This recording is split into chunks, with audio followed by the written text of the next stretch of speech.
Hey guys. This is part 2 of What If Naruto Married Ino Yamanaka After the War.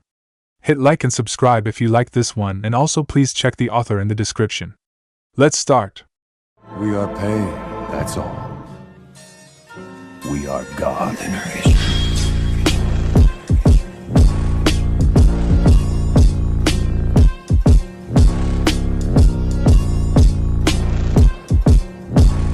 Chapter 5, Unknown Place. Sir, reporting in? Said a voice from the shadows. Speak, said a grim voice. As per your request, I was observing the Yamanaka residence. Everything was normal since I stationed myself there, until last night, that is, said the shadow in a professional voice. And? What happened? Asked the voice of the leader. Yamanaka Ino was seen in the company of another male whose identity I couldn't ascertain. They seemed to have been on a date, judging by the way they dressed and acted. The young male came around 8 o'clock to the Yamanaka residence, where he was invited in by Yamanaka Inoichi. He emerged from the household 10 minutes later with Yamanaka Ino. Next, they used Shenshin to go somewhere, where, I don't know since I couldn't follow them. I stayed there for the night and saw them return together, sir, said the shadow. The man in charge wasn't pleased with his spy's news. His target, Yamanaka Ino, his future wife, is seeing someone else, complicating things even further than they were. No, the man was definitely not pleased with this information. This certainly complicates things. But no matter, the plans will just have to be altered a bit. Maybe we can use this unknown man to our benefit, mused the man who could barely contain his anger at the news. What are my orders, sir? Asked the shadow, who was waiting patiently for his master. You are to cease observing the Yamanaka residence. I have a mission for you. Whoever this intruder is, he is probably a ninja. Yamanaka Ino wouldn't go out with a weakling, a normal civilian, that much I know. If by some off chance he decides to interfere with my plans, we will need more muscle, said the man in a professional tone. I see. What shall you have me do, sir? Asked the shadow.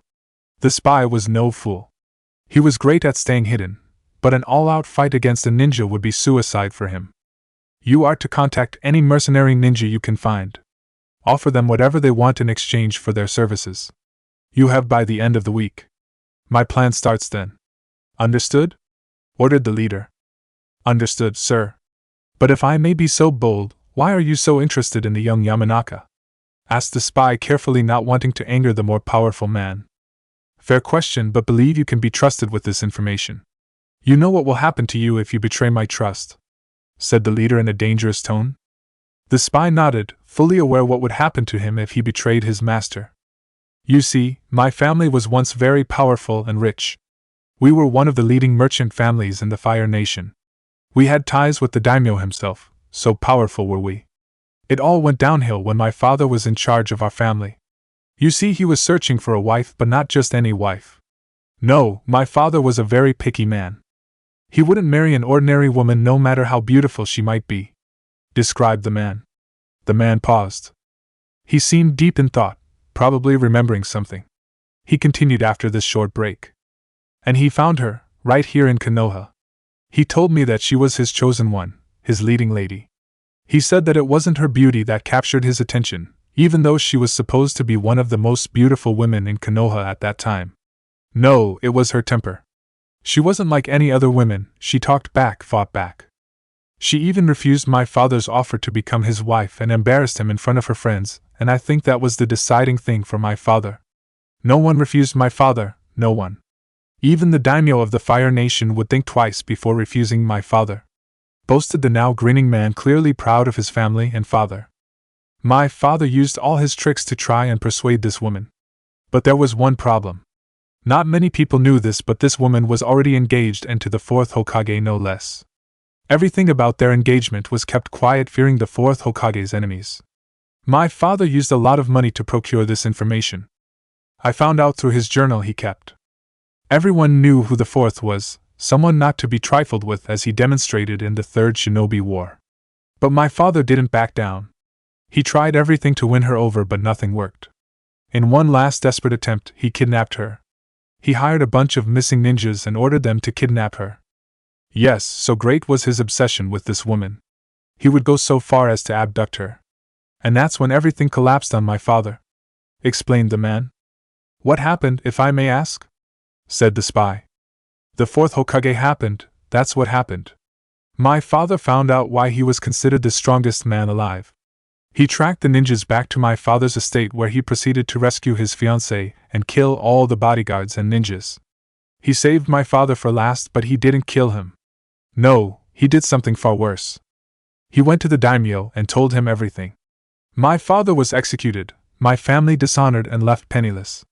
Ever since that day I strived to regain what my family lost. My next step is to gain power through the ninja clans of Konoha, starting with Yamanaka Ino. Finished the leader. Sir, what was the woman's name? Asked the spy, fascinated by his story. There was a short pause.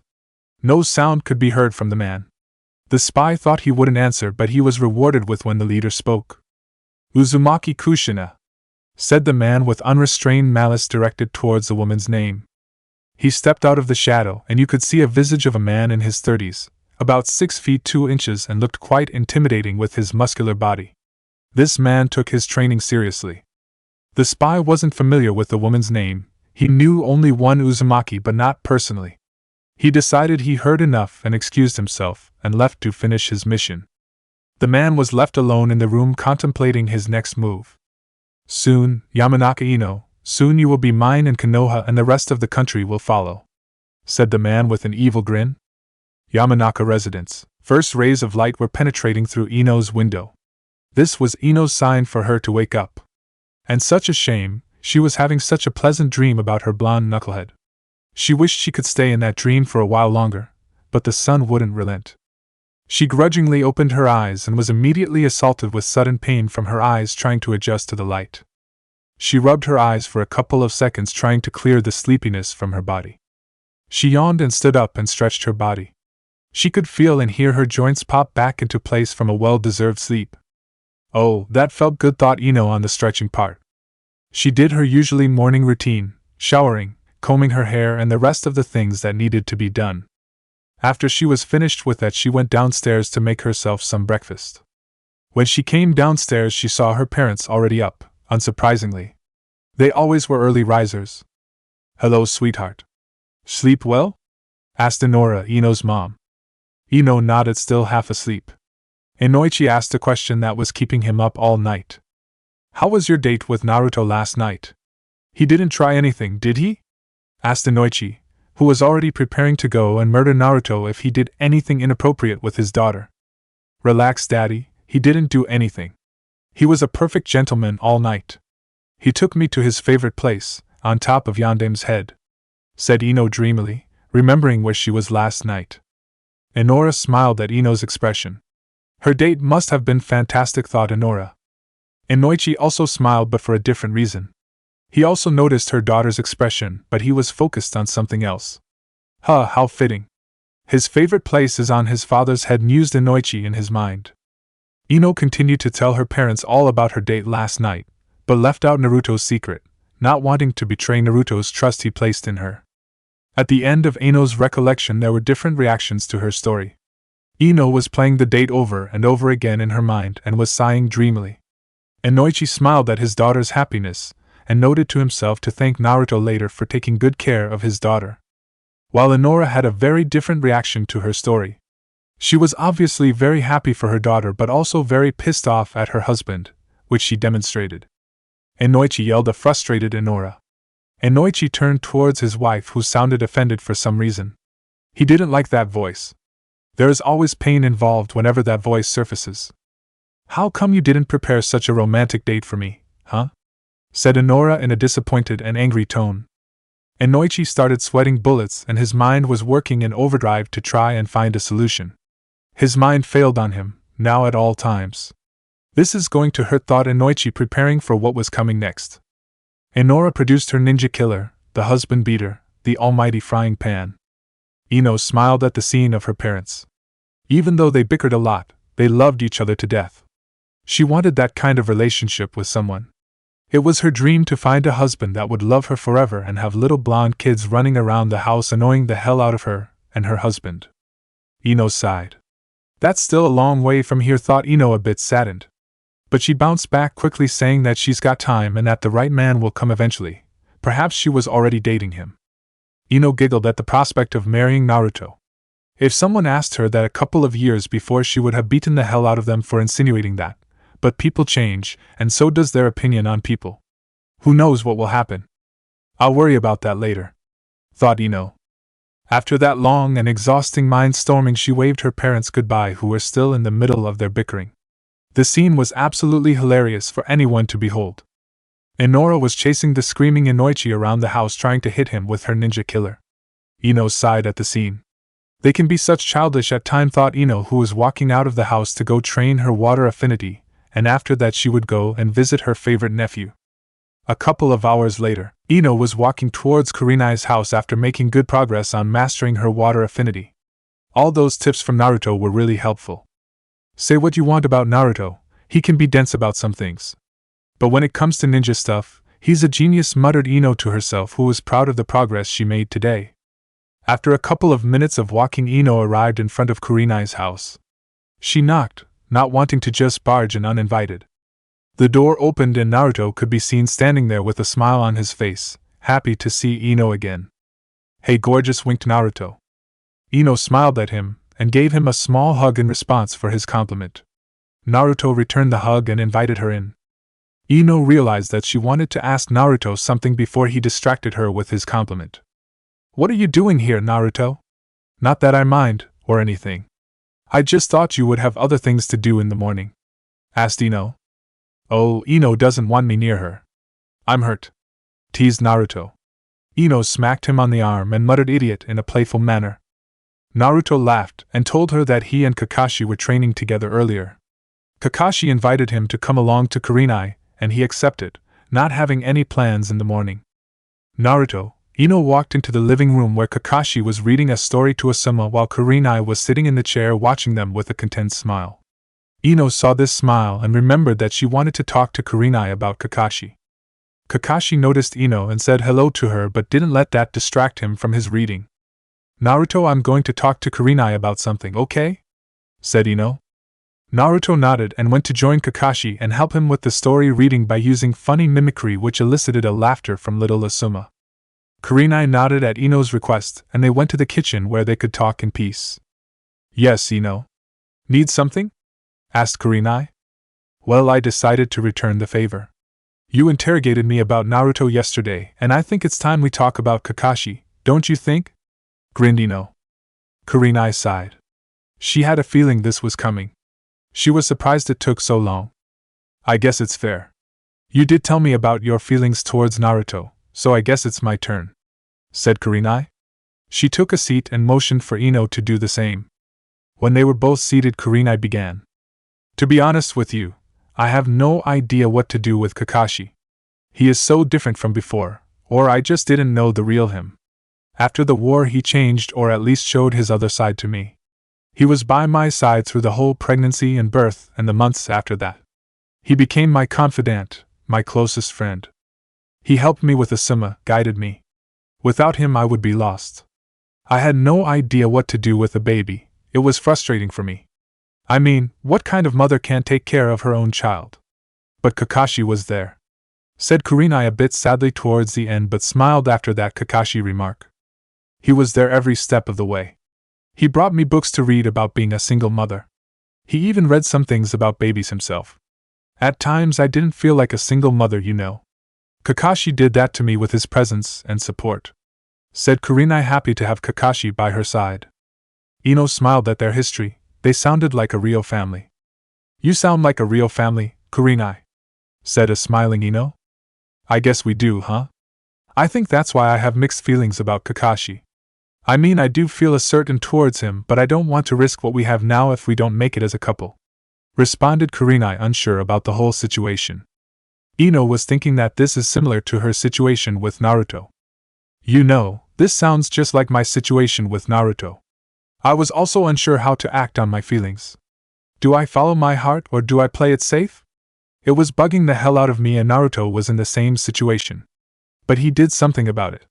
He asked me out yesterday, said a beaming Ino. Karinai perked up at this information. A date with Naruto? How did this happen? Thought Karinai.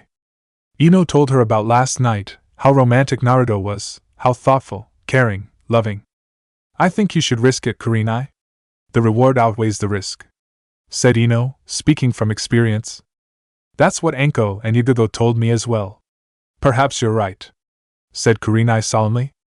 Ino nodded and told her she's there if she needs any help. Karin thanked her for everything and was glad to have her as a friend. After a couple of moments of silence, each woman was in deep thought about their own relationship. Karin said something that surprised Ino but understood why she asked the question. Ino, do you think it's too soon?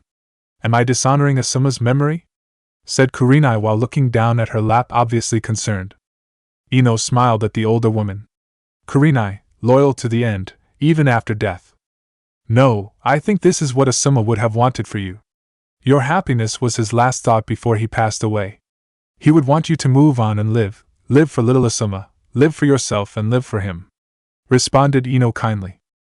Karin smiled, more confident after Ino's words. Thank you, Ino. Karin gave Ino a small hug for her help. After that, Ino dragged a squirming Naruto out of the house so that the two could have some privacy. They had a lot to talk about. They took little Asuma with them. They went for a little walk, hoping that by the time they came back, they would finish with their private conversation. Naruto proposed to get some ice cream, which made Asuma Jr. very happy. He was bouncing the whole way. He was holding both Ino and Naruto's hand and they looked perfect together. The people around them gave Ino and Naruto confusing looks, thinking if there is something going on between the two. The duo paid them no mind and minded their own business.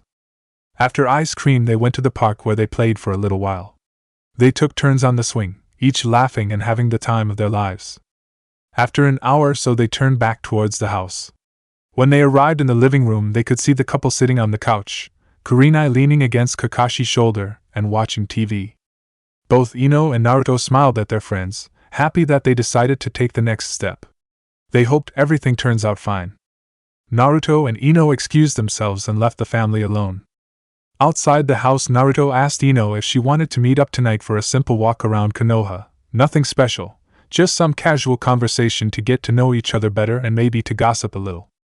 Ino accepted and kissed him on cheek, making Naruto blush, who wasn't used to this kind of closeness.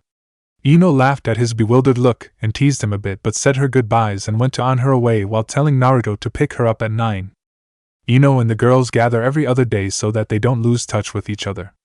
With all the things that are going in their lives, it can happen pretty easily, so they agreed to meet every other day to just sit down, have a drink and just tell each other what they have been up to in the meantime. Naruto looked at Ino's retreating back and contemplated his next move. Naruto wanted to do something for a while now but didn't have the time to do it. Something's been bugging him ever since he came back and was reminded of it constantly. He needed to climb in rank. He was sick of being a jonin. He achieved what most jounin wouldn't even dream of achieving. He deserves to get a promotion, and he would get one way or another. While he was walking towards the tower, he saw someone he had unfinished business to discuss. He saw Hinata and Kiba walking down the street, with Kiba vividly describing something to Hinata, and she shyly laughed at his storytelling. Naruto smiled at the couple, happy for the two to have found each other. Hinata deserved to be happy after what he did to her. The couple waved at him after they saw him, and walked towards him. Hey Naruto, what's up? Where are you going? Asked Kiba in his usual loud tone. Hinata gave him a small, shy smile. Hey guys. How you've been? I'm actually going to see Bakon. I have something important to discuss with her. I was on my way there when I spotted you two lovebirds. Remarked Naruto with a wink at the end. Kiba scratched his nose, proud to be dating Hinata. While Hinata was fidgeting and looking down, you know what she does 90% of the time. I see. What's so important for you to visit the Hokage directly? Said Kiba, a little bit confused. Naruto sighed. I'll tell you later. You would probably laugh at me right now, so I'll wait until I talk to Bakon before telling you. Responded Naruto. Kiba wasn't happy with his answer, but he let it go. He did say he'll tell him later. He can laugh at him later. Kiba told Naruto that he's picking Akamaru up from the vet, and he's escorting Hinata to the ladies' gathering. He explained to Naruto that this gathering is something the women thought out so that they can talk about guys and gossip about the latest news. Naruto understood. All ninjas need some sort of vice to forget about all the ninja stuff and just relax. Kiba excused himself, and gave a small kiss on Hinata's lips and went on his way. That just left Naruto and Hinata alone on the street. It's now or never, thought Naruto. Hinata, can I talk to you for a bit? Asked Naruto. Hinata nodded and they took a seat at the nearby bench. They just sat there for a while in an awkward silence, both not wanting to start the conversation. Naruto eventually mustered enough courage to begin. I wanted to talk to you about what happened during Pain's attack, said Naruto a bit nervously. Hinata nodded. She knew this conversation would come eventually. Naruto took her nod as a sign to continue. It's about what you said when you came to my rescue. I realize I've been unfair to you. I could have talked to you about it after the invasion, but I couldn't. I didn't want to break your heart. My heart belonged to Sakura-chan and I didn't want to reject you. You have always been there for me, rooting for me from the background. I've just been too blind to realize that. What I meant to say is that I'm sorry and thank you for always believing in me and sticking with me even though I didn't return your feelings. Spoke Naruto from his heart. Hinata took some time to process everything. This was on her mind for a while now. She wanted to know why Naruto ignored even after she confessed her love to him. She wanted to at least get her answer to her question. Does he love me back? Well, she got it now. Couple of years before she might have been angry and saddened by his answer, but now that she's with Kiba, she realizes it's the opposite. She finally found closure, and she can move on with her life. I understand, Naruto-kun. Don't worry, I'm not mad at you. You did what you had to do. I could never resent you for that. In fact, you did more for me than you know. You helped me become the woman I am today. I looked up at you when I was younger, you were my source of strength, you gave me confidence. You believed in me when I didn't believe in myself, and for that I am grateful. I admit I was feeling down when you didn't talk to me after that event, but then Kiba came. He was there for me when I needed him. It was he who helped me get over you, and I couldn't help but to fall in love with him. He became my everything. Announced Hinata with confidence she normally didn't have. Naruto smiled and thanked her, and said if she needed anything he will be there for her. She thanked him. He wished the couple good luck and hoped that they find happiness in each other. With that they each went their own way, Hinata to the gathering, while Naruto continued his trek towards the Hokage Tower. He used his usual means of entering the building, the window. Tsunade wasn't happy with his entrance, and showed by throwing the stapler at him. Naruto shrugged at her aggressive response to his entrance. He knew she didn't mean it. This was her way of showing she cared for him. He decided to just say what he wanted to say and hope for the best. Bakken, I want a promotion. I've been Genin for 6 years now, and frankly I'm tired of it. I refuse to stay a Genin for a minute longer, and I'm not leaving this office until you promise I'll get a promotion, said Naruto in a commanding tone. He expected Tsunade to react violently towards him for demanding a promotion from her, or at least to have a long heated discussion with him, which would end with him being thrown towards the village's gates or something like that. He definitely didn't expect this sort of reaction. Tsunade took out some file and took her stamp from her drawer and stamped and checked over for any mistakes. After checking it, she gave it to Naruto and said, "Congratulations. I hereby promote Genin Uzumaki Naruto to jonin," said Tsunade with a smile on her face, proud of her son. Naruto was flabbergasted. It couldn't be that easy to get a promotion. I mean, he came in the office and demanded to be promoted, and she did it without a second thought. He decided to voice his confusion. Just like that? I get promoted with a simple stamp on the paper. No screaming, yelling, hitting me or throwing me through the door or something like that, said Naruto. Tsunade shrugged. If you asked me, your promotion has been long overdue. You should have been promoted as soon as you came back from your training trip. The only reason you weren't is because so much stuff was going on, which caused for your promotion to have slipped my mind. And you didn't mention anything, so the matter was left forgotten, answered Tsunade. He should be mad at her for forgetting about his promotion, but she was right. Back then things were hectic, with the whole Akatsuki, Orochimaru, Sasuke business. His promotion was the last thing on people's minds. Well, everything is okay now. He's a jounin, which means nobody can laugh at his rank. This will shut Kiba up, thought a proud Naruto. He gave his back on a hug and said he will go out and celebrate his promotion. And there is only place that comes to his mind, Ichiraku. He said his goodbyes to Tsunade and left in a shunshin, but not before he thanked her again. She just waved him off and told him to get out of here. Meanwhile, In a bar reserved for ninjas only, there was a small group of women sitting at a booth at the back of the bar, giving them more privacy. They could be heard laughing, screaming, giggling, the usual women stuff. These women were the village's strongest kunoichis. And they could currently be heard talking about a certain blonde. "So, I've heard you had a pleasant evening with Naruto last night, Ino. Care to share?" grinned Temari. The other girls just looked at her, some in confusion and some with annoying look. Ino blushed, surprised that she already knew about her date with Naruto. But it's nothing to be embarrassed about. She likes him, he likes her. They had a fantastic first date, and she's going to see him again. Ino grinned happily at them, at peace with the whole situation, proud of herself and happy that she accepted Naruto's offer. Ino told them the whole story. At the end of the story, some of the girls had tears in their eyes, some were jealous at the blonde for nagging such a thoughtful guy, and there was one who had a smile on her face. It was Hinata who had a smile on her face. It wasn't a bitter smile, no, it was a joyful smile. "Yeah, that sounds like Naruto-kun. He must really care about you to have gone through all that trouble just to make you smile," said Hinata without a stutter. Everyone was surprised at the exclamation and the fact that it came from Hinata no less. Ino smiled at her lavender friend, thankful that there is no resentment and no ill feelings between them. Hinata smiled back, understanding the message that conveyed the smile. Temari decided to lighten the mood a bit. "Did you do it?" teased Temari. Her statement caused Hinata to choke on her drinks. Others weren't faring better. Tenten had a massive blush on her face. Her face was as cherry as a tomato. Ino blushed, but not as much as Tenten, used to Temari's teasing by now. She leveled a glare at her. "Of course we didn't. It was our first date. We're not ready. Our first time will be special and we'll do it when we're both ready," proclaimed Ino. Temari snorted at Ino, saying she's a prude, which caused the two to start arguing again.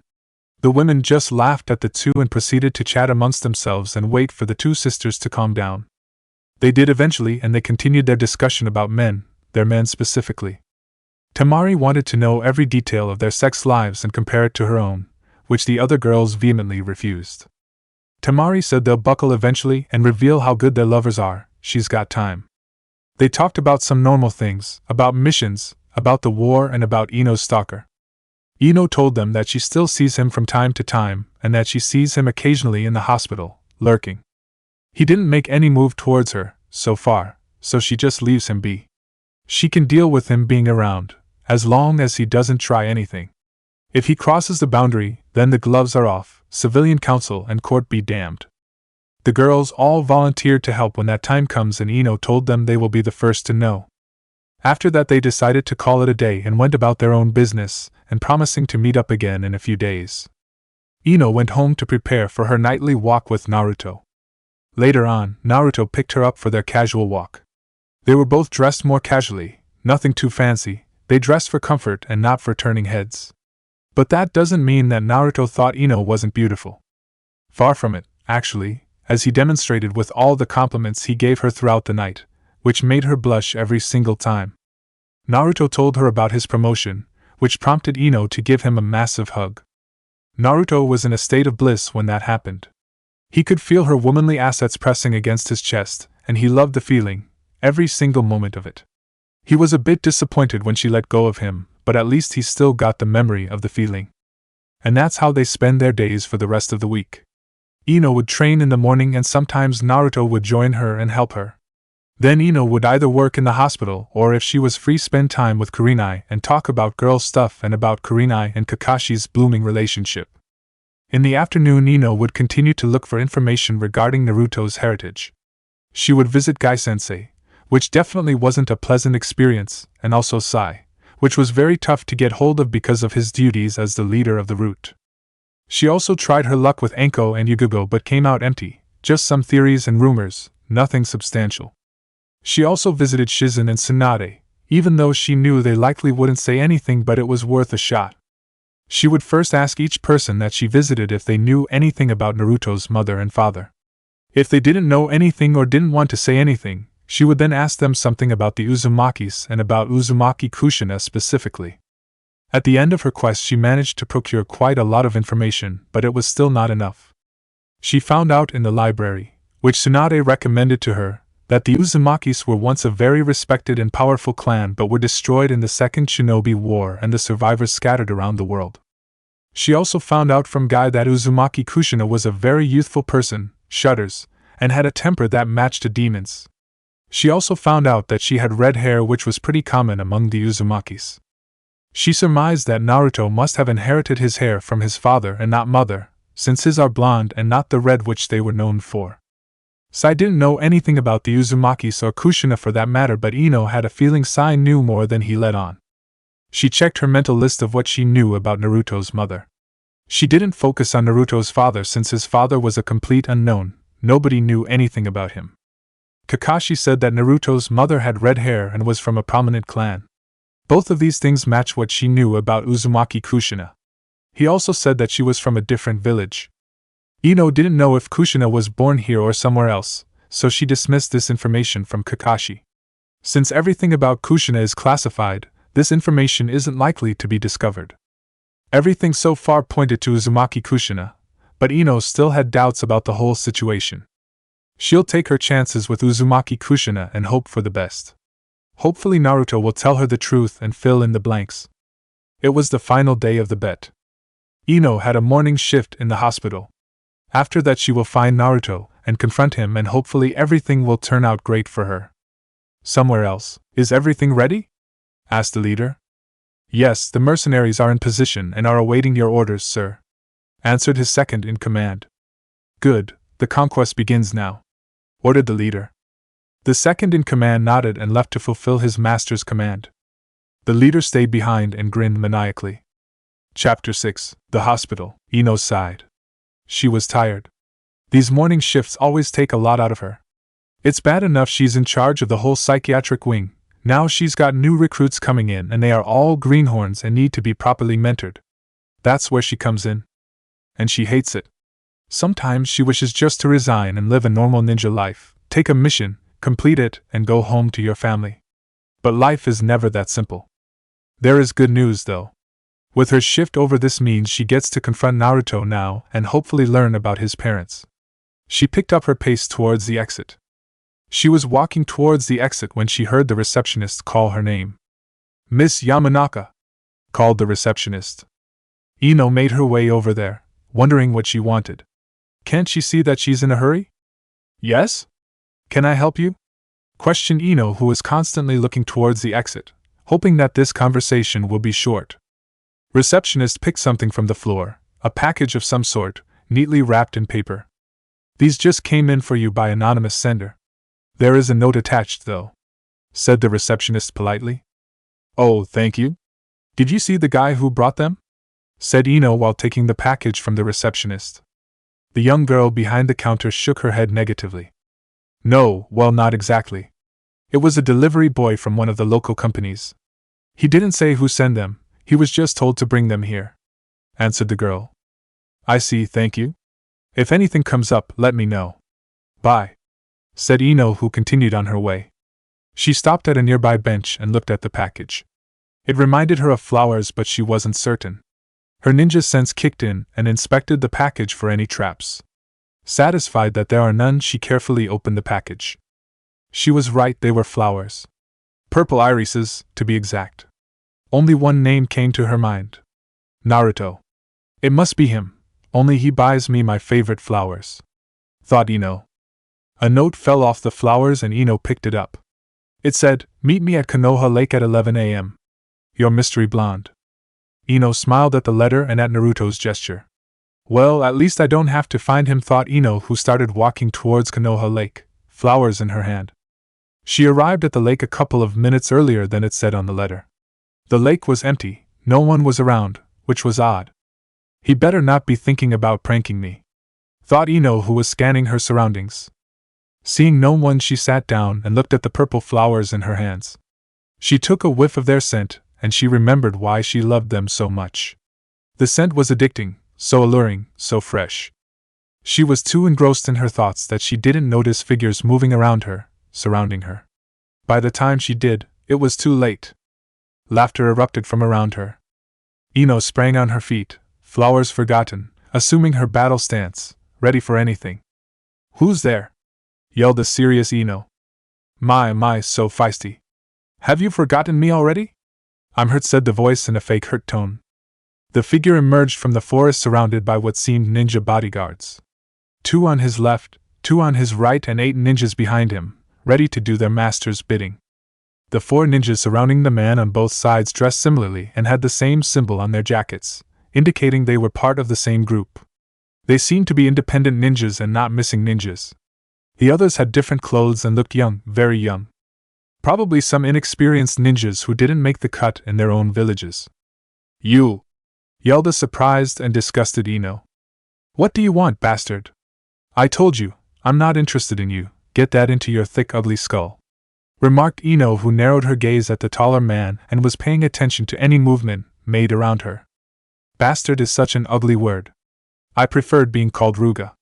I think you'll change your mind after you hear me out, said Ruga while grinning, obviously confident in his plan. Ino snorted. I doubt that. Whatever you say won't convince to marry a scumbag like you. Now leave, before I make you, threatened Ino. Feisty indeed, you'll make a perfect wife. But I think I can convince you. What if I said that I have people watching your house, your mother, your father, and your friends? Said the evil man in his evil manner. Ino's eyes widened in shock, obviously not expecting that. You're bluffing. I would have sensed them, or my friends for that matter, said Ino, who was racking her brain for any memories of being followed. Ruga laughed, amused by this situation. Then you are not as good as you think you are, but by all means leave and check it out, but it will be too late by then. With one flick of my wrist your friends, your family, that kid you love so much will die, said Ruga in his twisted way. Damn it. I can't risk it. He probably has some men watching them, but not on all of them. Niji would notice them in a heartbeat, and so would Shikamaru. I'm pretty sure others wouldn't have too much difficulty finding them. That leaves Karin and my family, thought Ino, who felt slightly dizzy, but she shook it off. What's wrong? You don't look so well, honey, said the man in a taunting manner. And he was right. Ino looked pale and was sweating a lot. He's right. I'm not feeling too good. What did he do to me, and when? Thought Ino, who was becoming worried. This is definitely not a good situation for her. Surrounded by dozen men and at the mercy of this bastard. What did you do to me? Accused Ino. I didn't do anything. I just gave you the flowers you so adore, smirked Ruga. Ino's eyes widened and looked towards the flowers. Poison, thought Ino frantically. How could I miss that? Unless it was odorless, which means it's undetectable, figured out Ino. Ino growled at the man. She focused some chakra to her hands and green chakra emerged. Ruga smirked at her action. Ino paid him no mind and continued what she was doing. One hand went over her lung, the other on her forehead. She was trying to prevent the poison from spreading any further. She didn't know what kind of poison it was, but whatever it is, it definitely isn't good for her in this situation. Ruga laughed to himself again. He didn't do anything, he just stood there with his entourage, watching Ino. Ino knew something was wrong. Ruga was just standing there, letting her heal herself, which bothered her for some reason. He should have attacked her by now. The other thing that was wrong to her is the fact that she wasn't feeling any better. Her medical chakra wasn't working for some reason. I'm sure you are wondering what's happening. Would you like to find out? Inquired Ruga, who was wearing a taunting smile on his face. Ino didn't respond and just growled at the man with all the hate she had for this sick man. Ruga grinned and said, I'm sure you figured out that you are poisoned. You inhaled it by sniffing on those flowers of yours. It has no odor, which makes it undetectable, perfect for sabotage missions. Which also makes it very expensive. What it does, it attacks your bodily functions, in short it paralyzes you. Grinned Ruga at Ino, pausing for a bit for the information to hit Ino. Ino ignored his taunting and doubled her effort on trying to clear the poison from her body. Here comes the best. Once inside your body, you cannot remove it. Don't worry, it's not lethal or anything. Can't have my wife dead before I marry her, now can I? It will leave your body on your own in an hour or so, which gives me plenty of time to make you mine. A demented smile could be seen on Ruga, already tasting the victory. Ino refused to give up. She will not be taken by this sick bastard. She willed all her strength to try and move, to put up a fight against this guy. But it was hopeless. By now the poison was already spread throughout all her body. Just standing there was becoming very difficult. Her body started shaking, Exhausted from battling the poison, her hands went limp, her knees buckled from her weight, and she fell on the ground. Ruga grinned. You finally gave up. You lasted longer than I expected. You really are strong. You will give me many strong babies. The hell I will. I would rather die than give birth to your kids, yelled Ino defiantly, but she could feel the last of her strength leaving her body. It was futile. Ruga laughed like a maniac. And what will you do about it? You are powerless to stop me. If you hurt me, I hurt your family. If you try to run or get help, your family and nephew die. You are alone, all alone. Nobody will come to save you now. You are mine forever, yelled victoriously Ruga. Wrong, yelled a voice from above. Ruga and his guards looked up at the sky and saw a figure falling from great distance. They couldn't make out who it was, but it was approaching fast. The figure landed in front of Ino, making a dent in the ground. His blue eyes were as cold as ice and staring at Ruga. These are the eyes of a pissed of Uzumaki Naruto. The eyes of the man you don't want to mess with. Ino felt relief wash over her. She was safe, she knew it. The moment she heard her voice, she knew everything is going to be alright. Naruto, she whispered, tears forming in her eyes. Naruto was by her side in a heartbeat, holding her, preventing her from falling. It's okay now, Ino. You are safe. He can't hurt you anymore, said Naruto, filling Ino with hope, and happy tears started escaping from her eyes. It looks like I can't do anything right, huh? Everything I do, I need to be rescued. I'm so weak, said Ino, who felt ashamed to be in this situation. Naruto silenced her by placing a loving kiss on her lips. Ino was stunned by his actions momentarily, but she returned the kiss, loving the feeling, loving the sense of love and security it brought on her. Naruto parted his lips from her and smiled at her. You are definitely not weak, trust me, I felt your monstrous power, said Naruto teasingly. Even in this situation, Ino couldn't say anything, she just giggled at his joke, momentarily forgetting about the people around her boring a hole through her and Naruto. They were interrupted by a yell from Ruga. Hey you! Get away from my wife! Yelled Ruga. Naruto turned towards him, but not before giving Ino a kiss on the lips and telling her that everything is going to be okay. Ino smiled at him fondly and told him to kick some ass. Naruto set his sight on the man that was responsible for all of this. The 4 guards, who were the strongest of the group, standing beside him, flinched when they saw Naruto's face. The moment they saw Naruto's face, they knew this plan was doomed to fail. The apparent leader of these mercenary ninjas recognized the intruder. Who wouldn't recognize him? This was the man that changed the ninja world. How the hell did I get in this situation? Thought the frantic ninja. His 3 companions weren't faring any better. They were all scared shitless. They heard stories about this man. It is said that he fought against the Bijus and the mastermind behind the war and came out victorious. His speed is said to be on the same level of that of the 4th Hokage, and many other unbelievable things. The leader turned towards the client. You idiot! You didn't tell us the hero of elemental nations is going to be here. Do you realize the situation you are in, huh? Do you? Yelled the leader of the ninjas, anger and fear evident in his voice. Ruga ignored his comment about the man, not fully aware in what kind of danger he is. It's just one man, you coward. What can one man do against a dozen? Said Ruga, still thinking he's got everything under control. You fucking idiot. Don't you recognize him? This is the man who brought victory to the Alliance 2 years ago. This is the man that defeated the tailed beasts. This is the man that defeated both Uchiha Madara and Uchiha Sasuke in combat. This is Uzumaki Naruto, declared the ninja leader. Recognition flashed through Ruga's eyes. Uzumaki ran through his mind. The name that ruined his life. The leader of the ninjas growled at his client and turned towards Naruto, who was standing there calmly, waiting to see what will happen. The ninja bowed his head and said, My deepest apologies, Lord Uzumaki. I was not aware that you were involved in this guy's plan. Had I known that I was targeting your friend, I would have declined immediately. Please accept my apology and allow us to leave peacefully, said the ninja in a polite and diplomatic manner. His 3 partners did the same and bowed their heads in apology. Naruto nodded at them. No harm done. Just leave and don't come back, responded Naruto, while smiling in his head, happy that he won't have to kill them. Killing was never his thing. He tried to avoid killing as much as possible. The 4 ninjas nodded back and turned to leave the clearing as soon as possible. The younger, the inexperienced ninjas ignored their warning and stayed there, which was very stupid and foolish of them. All because they wanted their taste of glory. They would risk their lives for someone they don't know. Naruto frowned at their stubbornness. He was hoping to avoid any unnecessary bloodshed, but it looks like it wasn't meant to be. Finally, after several moments of just standing there, his fist clenched and shaking uncontrollably, Ruga spoke. Uzumaki! How dare you show your face to me after everything you've done to my family?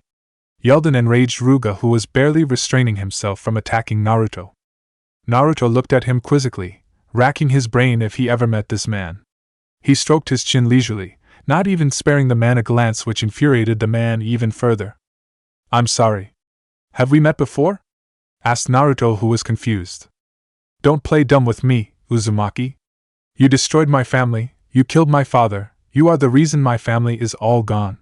If it weren't for you, Uzumaki, I would have lived a normal, comfortable life in my mansion, but no, you just had to destroy everything. Yelled Ruga. Naruto looked at him funnily. He really didn't know what this guy was talking about. I'm sorry. I didn't do that. You must have confused me with someone else, said a confused Naruto, who was scratching his head. I know it wasn't you, you idiot.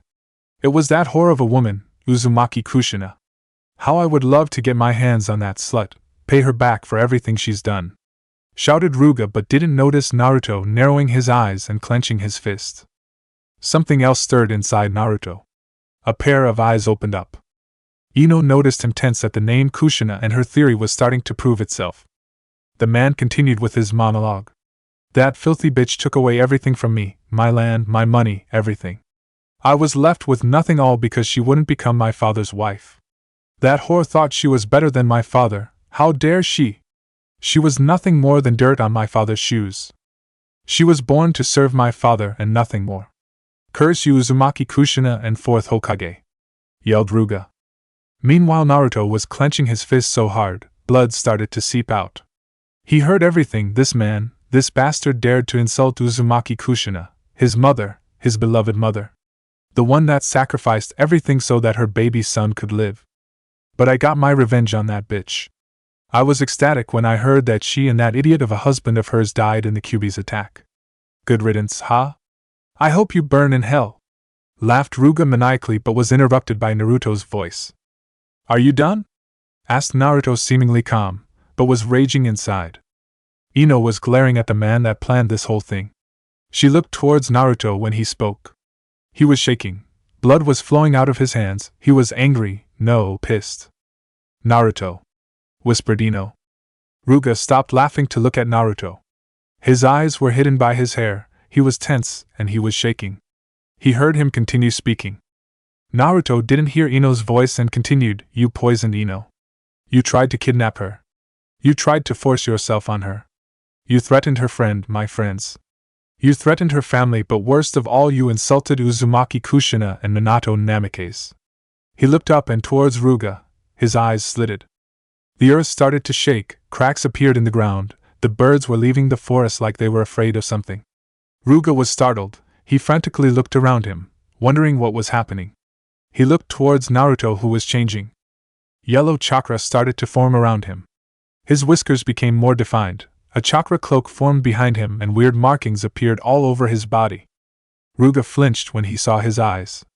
He could swear he could see his own death playing in them. He started to breathe heavily, like something was suffocating him, something heavy and evil. Then it happened. Ruga blinked, but Naruto was already gone. He was in front of him, holding him by his collar and slowly lifting him in the air. Ruga's black eyes were looking into Naruto's slitted ones. Ruga could feel the power behind those eyes, staring at him, judging him. One thought ran through his mind, what have I done? You dare insult my mother and father, you a low-life, dares to insult the greatest heroes this planet has ever seen. Let me show you what happens to people who insult my family, whispered Naruto in a dangerous tone so that only Ruga could hear him.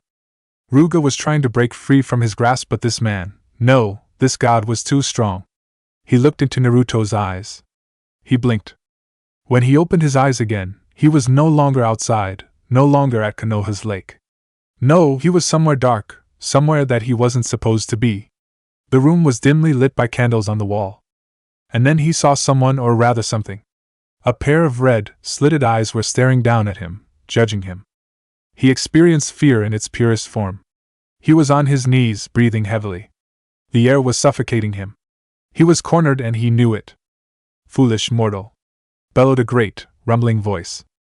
Ruga looked up and saw a massive fox with 9 tails swishing behind him, boring a hole through his skull. On his head stood a human, Uzumaki Naruto to be exact, with his arms crossed, waiting for the massive fox to pass his judgment. "I have never met such a foolish human being before. You kidnapped my partner's woman, you tried to kill his friends, and you insulted his reason for living. You insulted his mother, father, his family, and for that you shall pay," rumbled Kurama, his voice carrying so much killer intent that the man started to grasp at his throat, desperate for some air. "Begone, mortal," judged Kurama. Kurama roared and used his chakra to blow away Ruga's presence from his mind. Outside, only a second passed. In a second, a hellish scream could be heard. Ruga was screaming with all his might. Naruto let him go and Ruga dropped to the ground, holding his head and screaming. This was the signal for the other ninjas to start running. They couldn't even see him move, and whatever he did to their client, they didn't want to be on the receiving end of whatever that was. Naruto looked at the man with pity. This man was the worst of the worst. If it weren't for Naruto, this man would have taken Ino and God knows what he would have done with her. He deserved every second of his punishment. Meanwhile, Ruga was rolling on the ground, trying to stop the pain. He was screaming like a madman. Finally, after a minute, he stopped. He succumbed to unconsciousness, his mind too exhausted to stay awake. In that moment, Anbu arrived at the scene. The one with the tiger-shaped mask stepped forward and spoke, "My apologies. We came as soon as we could. But it looks like you didn't need any help," smirked the Anbu, who Naruto immediately recognized. Naruto smiled at his old teacher. It's been too long since they last saw each other. He missed the charismatic and sometimes very scary teacher. "No problem, nothing I couldn't handle." "Where's Kakashi, though?" responded Naruto, who started walking towards Ino to see if she has any injuries besides the poisoning. Anbu escorted him. "He went back to Karinai, just in case something happened," said Yamato. "Thank you for not killing the man. It would have brought more bad than good, not to mention the paperwork," shuddered Yamato. "Don't thank me. Every fiber of my being wanted him dead for what he has done and wanted to do.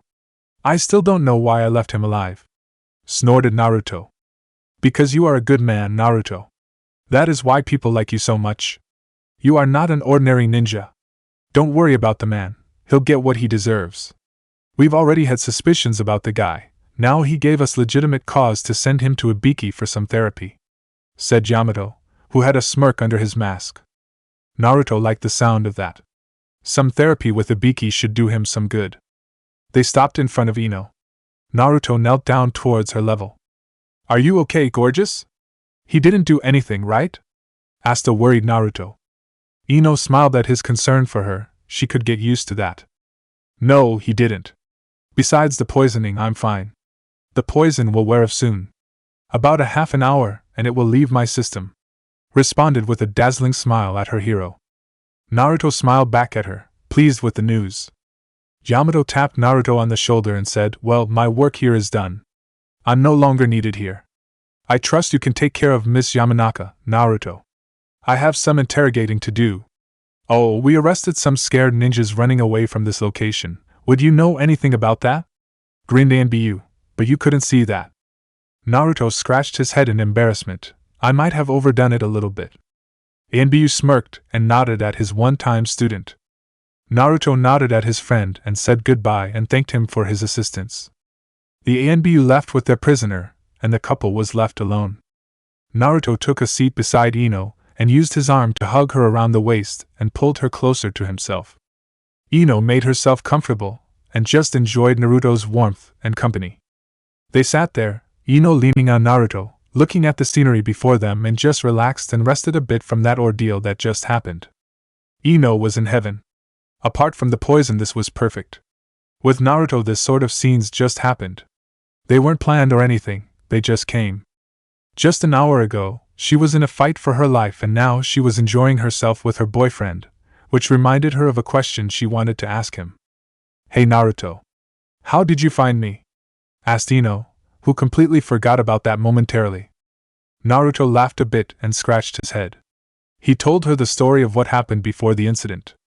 Flashback. He was returning from his training with Kakashi. They were walking towards Kurenai's house. Kakashi was going there to help Kurenai, and Naruto was escorting Kakashi. Naruto was going to find Ino after that and invite her to a picnic, where they could talk about his parents. When they arrived at Kurenai's house, the duo could feel someone was watching the two. They spotted two intruders, one on each house near Kurenai's house. With some hand signs, Kakashi and Naruto communicated with each other. Kakashi would take the one on the left, and Naruto the one on the right. In a second they disappeared and appeared behind the unsuspecting spies. They were unconscious before they even knew it. They tied them up and discussed what to do next. Who the hell are these guys? They don't look like any ninjas I know, asked a bit angry Naruto. I have no idea. More importantly, why would they be watching Kurenai's house? Kurenai is no longer an active Konoha ninja.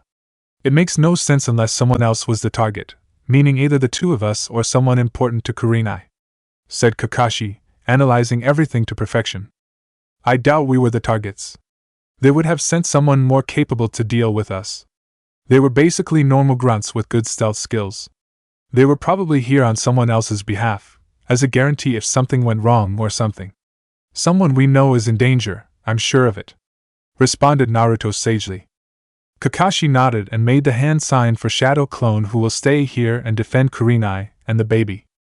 Naruto told him that he will check out the rookies and Ino, and Kakashi said that he will check the older jonins and notify the ANBU. Naruto checked the other rookies' houses and found nothing. That left Ino. He pushed more chakra into his legs to reach Ino's house as fast as he could. When he arrived there, he entered Sage mode to use his sensory skills to see if anyone is there that shouldn't be. He found someone on the house opposite from Ino's. He was concealing his chakra and using some sort of camouflage jutsu. But he couldn't hide from Naruto's senses. In a flash, Naruto was behind the man, and with a solid chop to the neck, the man was down for the count. Using some ropes, he tied the man behind a chimney and left him there for ANBU to pick up. Ino's in danger. I need to find her as quick as possible, thought Naruto, who sat down into the lotus position and started drawing as much natural energy as he could. With the increase of energy from nature, Naruto's sensory skills expanded, easily increasing threefold. He scanned Konoha and its surroundings. It was difficult to find a single energy among thousands, but spending the last week with Ino made him very familiar with her energy signal. After a minute or so, he found her near the Konoha lake, and she wasn't alone. He focused his remaining natural chakra into his legs for one big leap. Hang on, Ino, I'm coming, thought a flying Naruto. Yendi, and that's it? Piece of cake, really? Grinned Naruto. Ino sighed. What would I do without you? Sighed Ino. Naruto smiled teasingly at her. Ma, you would miss me too much. Ino smiled at the joke, but he was right, she would miss him, a lot. You know, we still haven't settled our bet. The 7 days period is up. So, did you find out? Asked Naruto, genuinely interested. Ino sighed yet again. She wasn't sure what to say. Did she tell him about Kushina and take her chances, or does she let him tell her everything? Either way, I learn the truth. The only difference is I lose the bet, thought Ino. Ah, what the hell, let him have this victory, thought a smirking Ino. I found something about the Uzumaki clan, but nothing specific about your family. I found about Uzumaki Mido, first Hokage's wife, and about Uzumaki Kushina. The weird thing is I couldn't access their files, or yours for that matter. Everything about you guys is classified. It was driving me crazy, said a disappointed Ino. She proceeded to tell Naruto what else she found, from the talks with Kakashi, Guy, and other people. Naruto was impressed. She found a lot of information. She only needed that final piece to link everything together. He decided to end her suffering and tell her everything.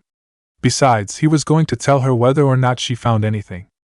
If he can't tell his own girlfriend and possibly his love, then who can he tell? You know, I'm genuinely impressed. As you said, a lot about the Uzumaki clan is classified. Very few people knew anything about them, either from personal experience or rumors, explained Naruto to Ino. He told her about the Uzumaki clan and about its destruction.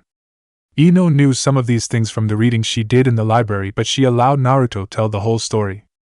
A survivor from the clan arrived to Konoha, Uzumaki Kushina. She was brought here for a special reason, to become a Jinchuriki.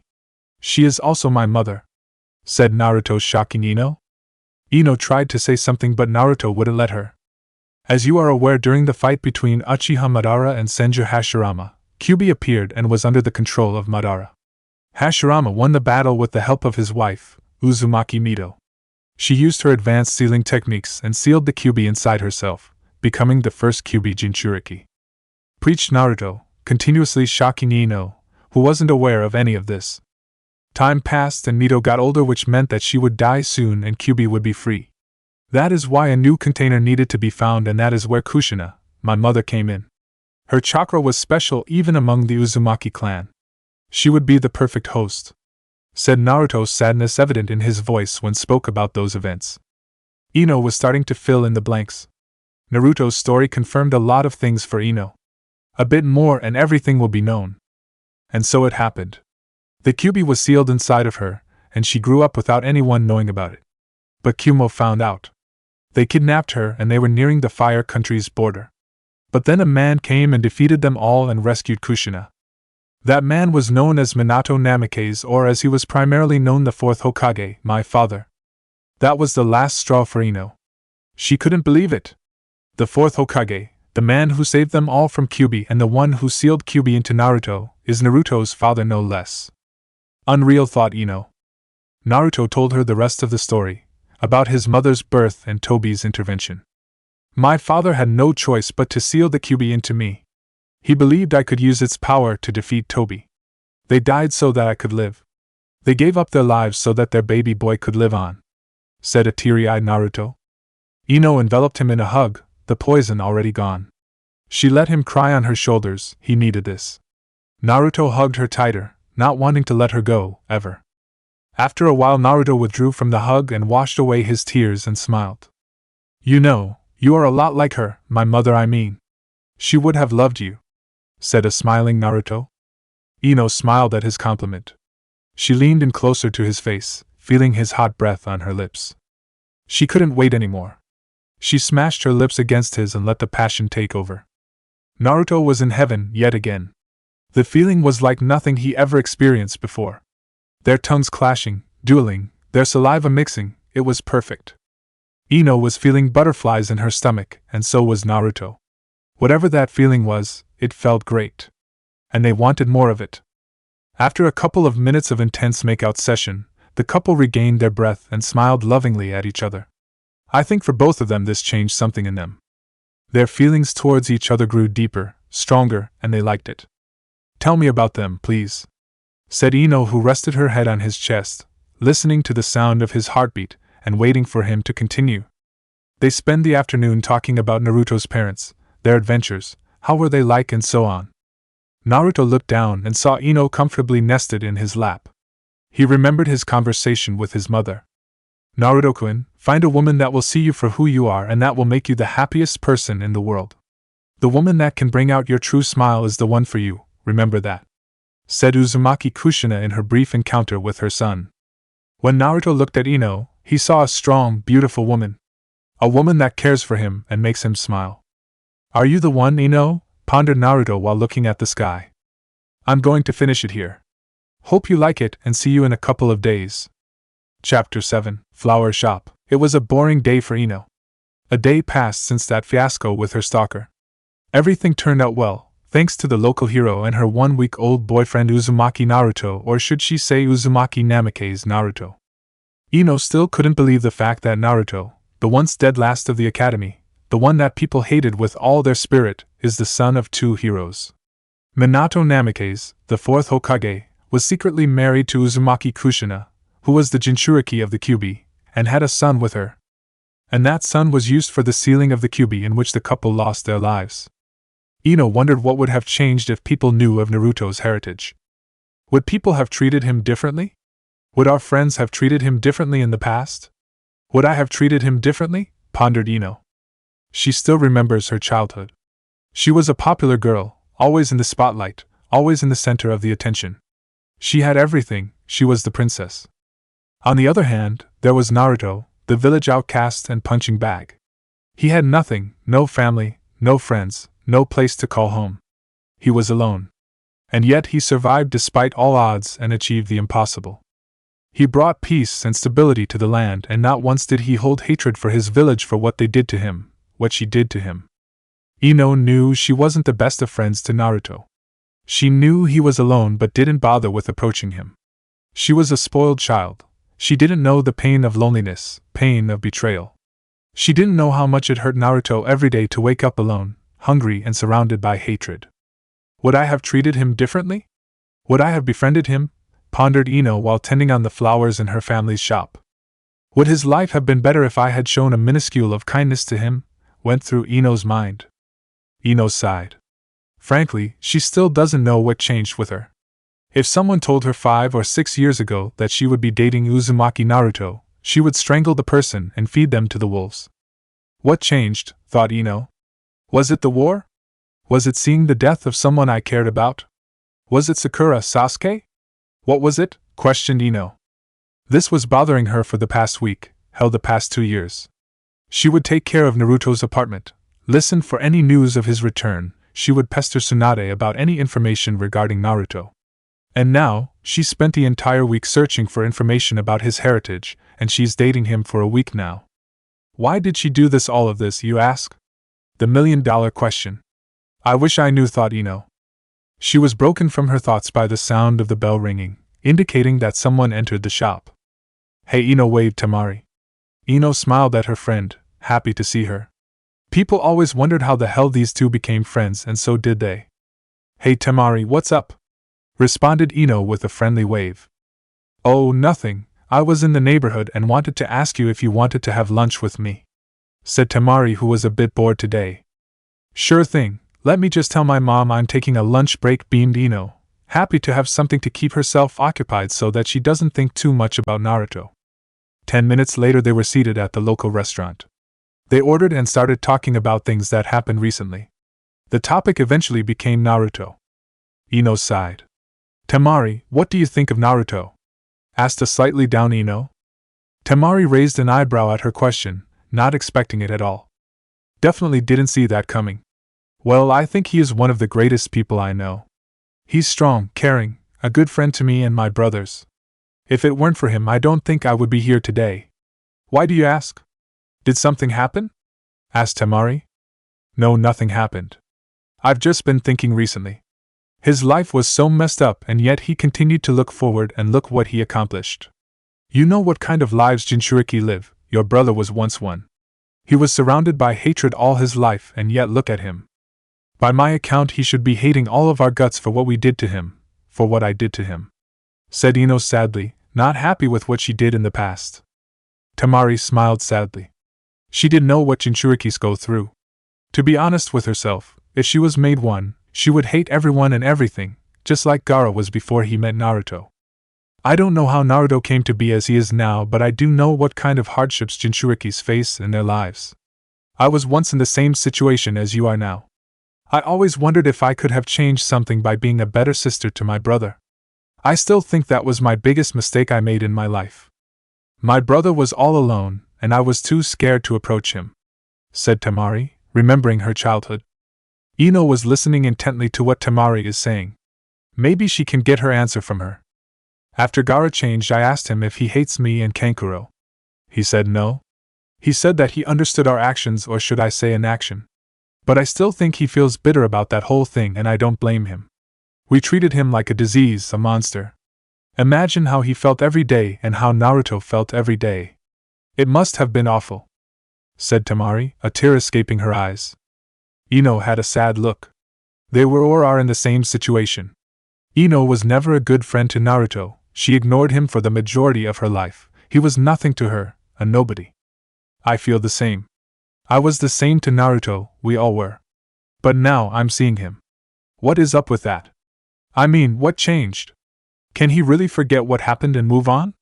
Can I do the same? After the war, something changed, and I don't know what. Naruto was suddenly interesting. He was no longer the nobody, he was someone to me. A friend, a dear friend in fact. Was I blind my whole life and just chose to pretend that Naruto didn't exist? You know how I was like in the past. I was always after Sasuke. My ninja Kara was non-existent. All I cared about was how to impress Sasuke. Even after he left, I always had hope that he will return, and we will be together. How silly was that, huh? Said Ino, disgusted with her actions in the past. Temari smiled at her friend. She really is beating herself up over this thought, Temari. Yeah, I remember what you were like. You were weak, a princess, and a fangirl, remarked Temari, which earned a scowl from Ino, who obviously doesn't like to be called that. But look at you now. You are one of the strongest kunoichis in the village, on the continent actually. You said what changed? You changed, Ino. We all did. We are no longer kids, we are grown-ups now. We are ninjas. We are the ones that will lead the next generation. Don't beat yourself up for what you did in the past. We were kids back then. We all had foolish fantasies back then, yours was Sasuke. Let the past stay in the past, Ino. Advised Temari. Can I really do that? I mean, what if the war never happened? What if Sasuke came back? Would I have noticed Naruto then, or would I have ignored him? Asked Ino. Temari sighed. This was troublesome. I have no idea, Ino. Only you know the answer to that question. But I do know one thing. Sasuke would have never changed. The Sasuke we all knew when he was a boy never truly existed. The real Sasuke only cared about power and revenge. I saw the true Sasuke when he attacked the Kages. He was evil, pure evil. I have never seen anything like that. Even if he did return, he would have never noticed you, never acknowledged you. And I think you realize that. Ino, Sasuke never knew what love was, and he could have never loved you, said Temari, hoping this answered Ino's question. I know what you mean, Temari. I saw what Sasuke became that day on the battlefield. He was... I don't know what he was. He was no longer the boy I used to chase. I was scared of him, petrified. When I looked at his eyes, I saw darkness, pure darkness. I think seeing him like that triggered something in me. I think I finally faced reality. After the war, I looked back at my life and I thought, what have I been doing so far? I was living in a dream, a fantasy. I never really appreciated the things I had, family, friends, Naruto, said Ino, smiling at the end. Naruto was always there for me, for everyone. Naruto, the one who was in pain every single day, was helping us with our pain. Did you know he consoled me after Asuma-sensei died? He helped me move on. And did you know what I did when Lord Jiraiya died? Nothing, absolutely nothing. I left him to deal with the pain all by himself. I'm such an idiot, said Ino, holding her face with her hands and sobbing quietly. Temari moved to sit next to her and placed a hand on her shoulder. Hey, it's okay, said Temari, trying to help her friend. Ino shook her head. No, it's not okay.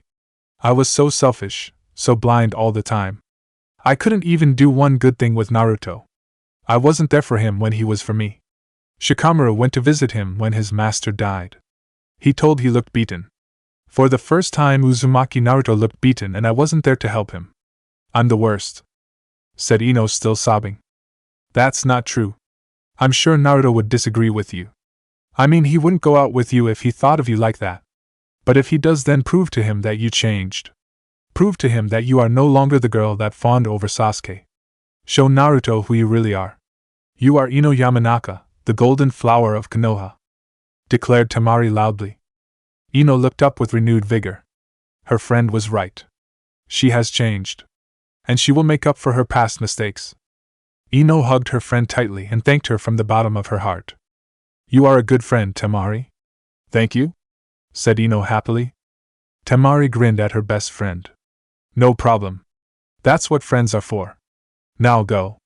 Find Naruto and show him the real you, said Temari, pushing Ino out of the restaurant. Wait. I can't do it now. I still have work to do.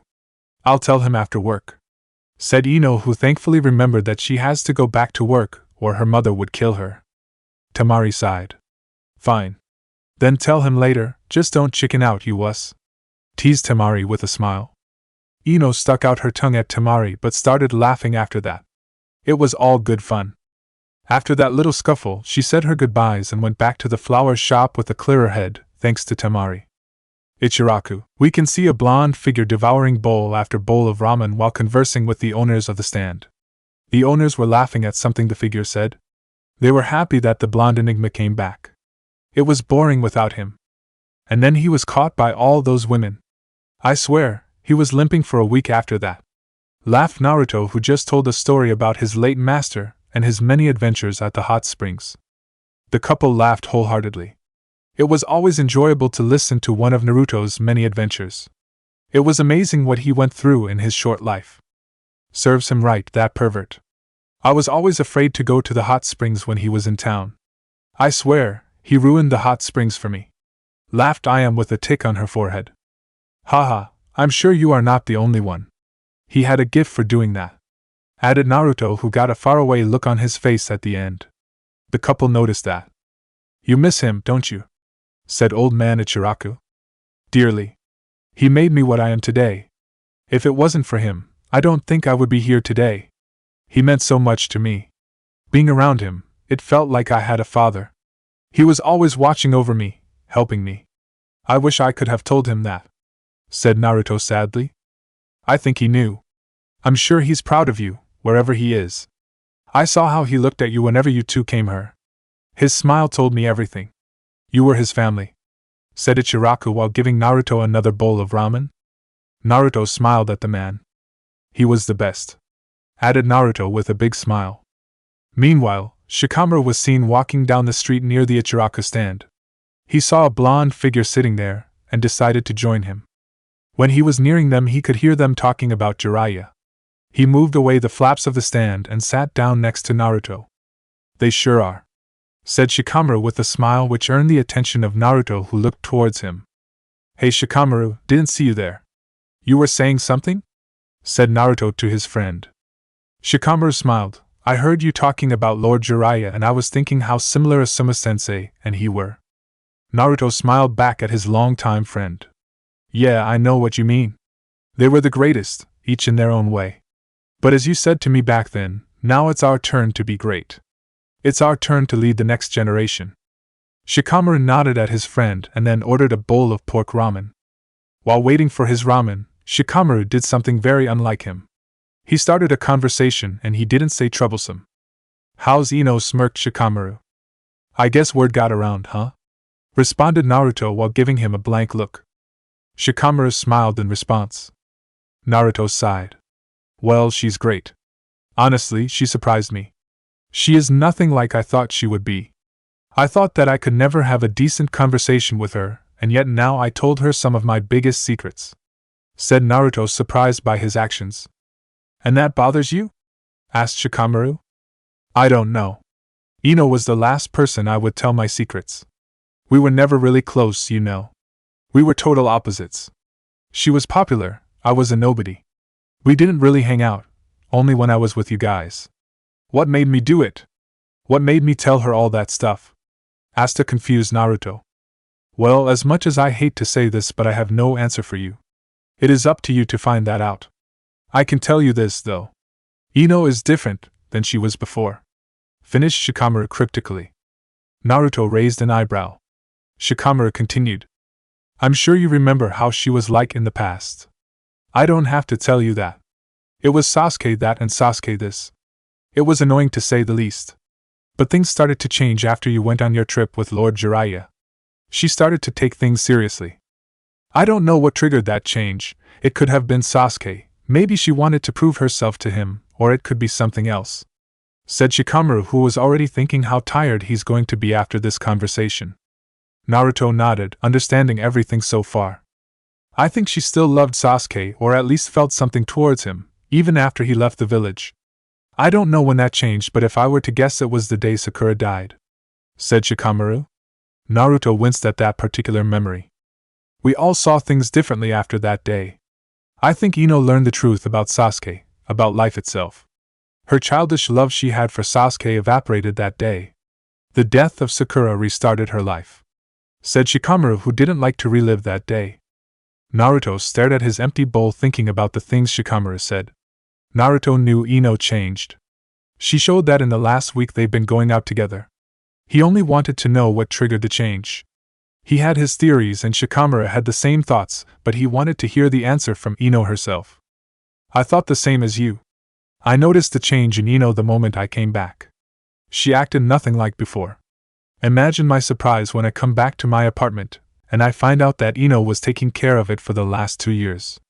It blew my mind away. It made me want to find out more about Ino because this sole action made me reconsider my whole image about her.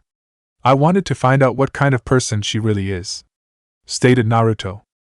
Shikamaru nodded in understanding. "You know what to do now," said Shikamaru with a smile. Naruto nodded. "Yes, thanks for your help. Now enough about me. What's going on between you and Temari? Any juicy news?" winked Naruto. Shikamaru smiled at his friend's antics. Some things never change. Shikamaru looked around to confirm that they are alone. He reached into his pocket and picked up a small black box. Naruto's breath was caught in his throat. "Is that what I think it is?" asked a shocked Naruto. Shikamaru nodded. "Yes, it's an engagement ring. I've been carrying it around for a while now. I just don't know how to ask her. Every time I want to ask her I chicken out. I know I want to do this but I'm afraid to do it," said Shikamaru, not knowing how to approach this subject. "Man, that's a big step. Of course, you are afraid. Who wouldn't be? I would be scared shitless. But you said it yourself, you want to do this, and I know Temari feels the same way. You two were meant for each other, everyone can see that. So, just do what you think feels right and what your heart is telling you. I'm sure everything will turn out fine," advised Naruto to his friend. "Yeah, you are right," said Shikamaru, smiling. "Good. Now, how many people know of this?" asked Naruto. "Just you and Shuji. I don't want to tell Ino because she will blabber everything to Temari. You know how she's like. When she starts talking she never stops," smirked Shikamaru. "Yeah, that sounds like her. Hey, I just realized something. For the last 5 minutes or so you didn't say the word troublesome," remarked Naruto playfully. "Troublesome?" smiled Shikamaru. Naruto laughed and patted his friend on his back. The duo talked for a bit and then went their separate ways. Naruto started walking towards the flower shop, hoping that Ino was there. He entered the shop and saw Ino behind the counter tending to some flower. "Hey Ino. I hope I'm not interrupting something," said Naruto while walking towards her.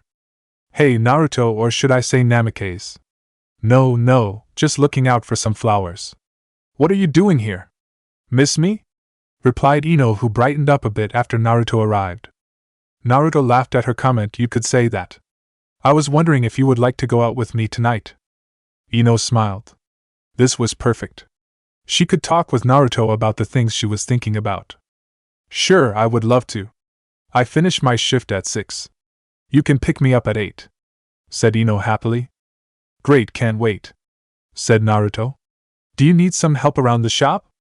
Ino shook her head. "No, today's a slow day. I already did most of the stuff. I just have to clean the shop before I close it for the day. Thanks for the offer though," said Ino. Naruto nodded at her. He picked up her favorite flower and tucked it behind her ear and gave her a small kiss on the cheek and said his goodbye and told her they'll meet up tonight. Ino sighed dreamily. She really loves it when Naruto does these small gestures of affection. She looked at the clock and saw it was still only 4 o'clock. She willed it to go faster but no luck. Meanwhile Naruto started walking towards the Hokage Tower, wanting to visit his grandma and hopefully annoy her a bit. Can't have her thinking that she can relax and start drinking, thought Naruto while smirking. He jumped on her window, but this time Tsunade was ready and reacted accordingly. She threw her empty bottle of sake but sadly missed. "Damn it.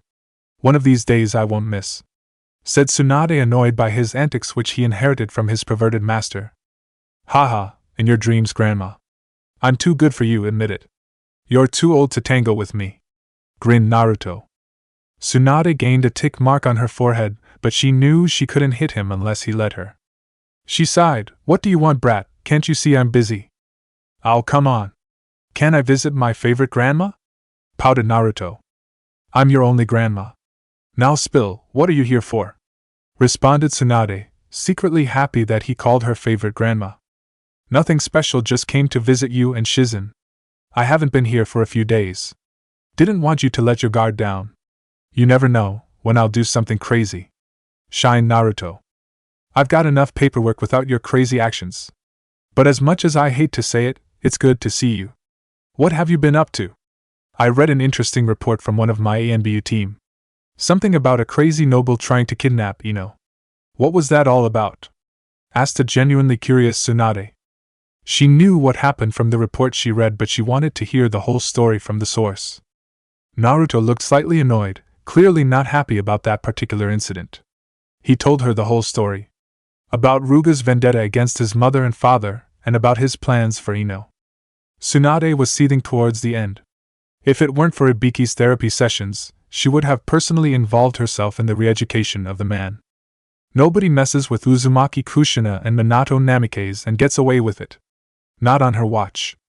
Man, I would have loved to have seen his face when you were done with him. That would be priceless. But thank God you were there to save the day again, said Tsunade with emphasis on again. Seriously, this was becoming a regular occurrence. Yeah, I haven't been angry like that for a long time. When he started insulting Mom and Dad, I kinda lost it.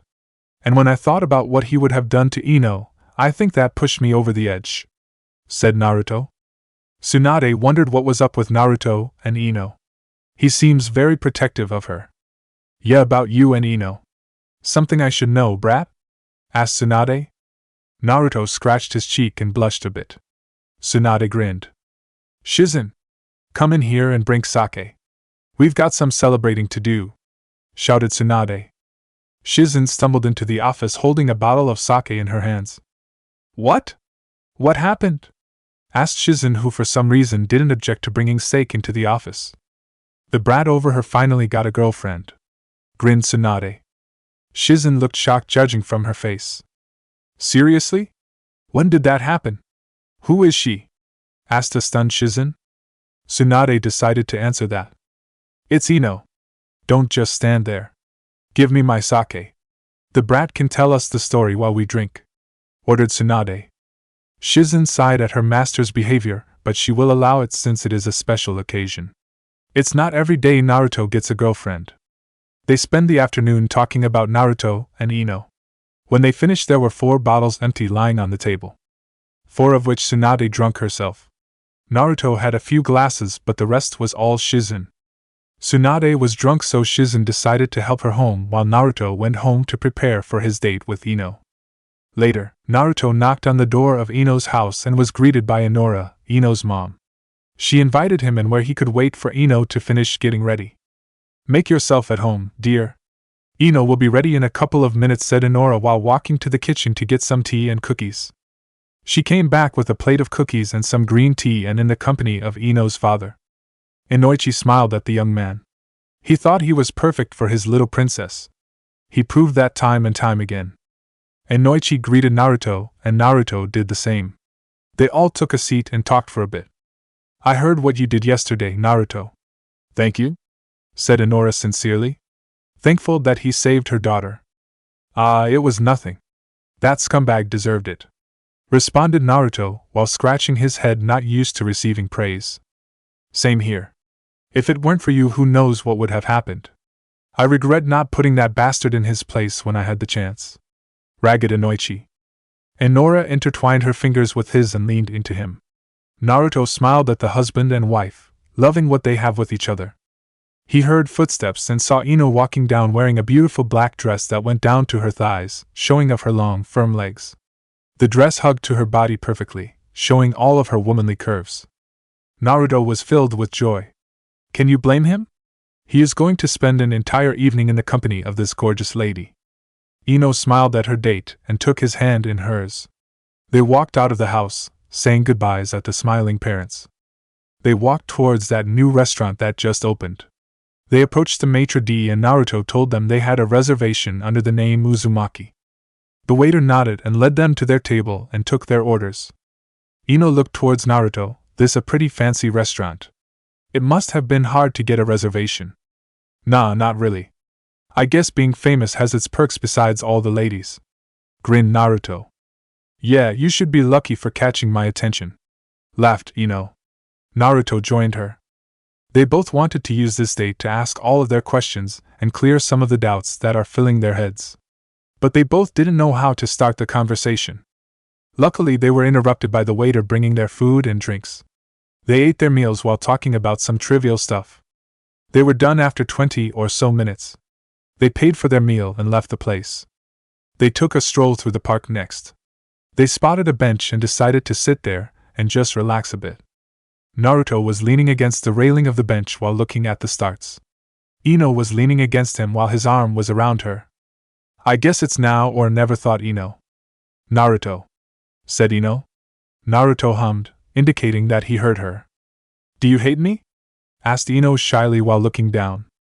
Naruto looked down, surprised with her question. Of course, I don't hate you. Why would you think that? Remarked Naruto. She sighed, because I deserve it. I was never a good friend to you when you were the best to me, said Ino sadly, but still holding on to Naruto, not wanting to lose him.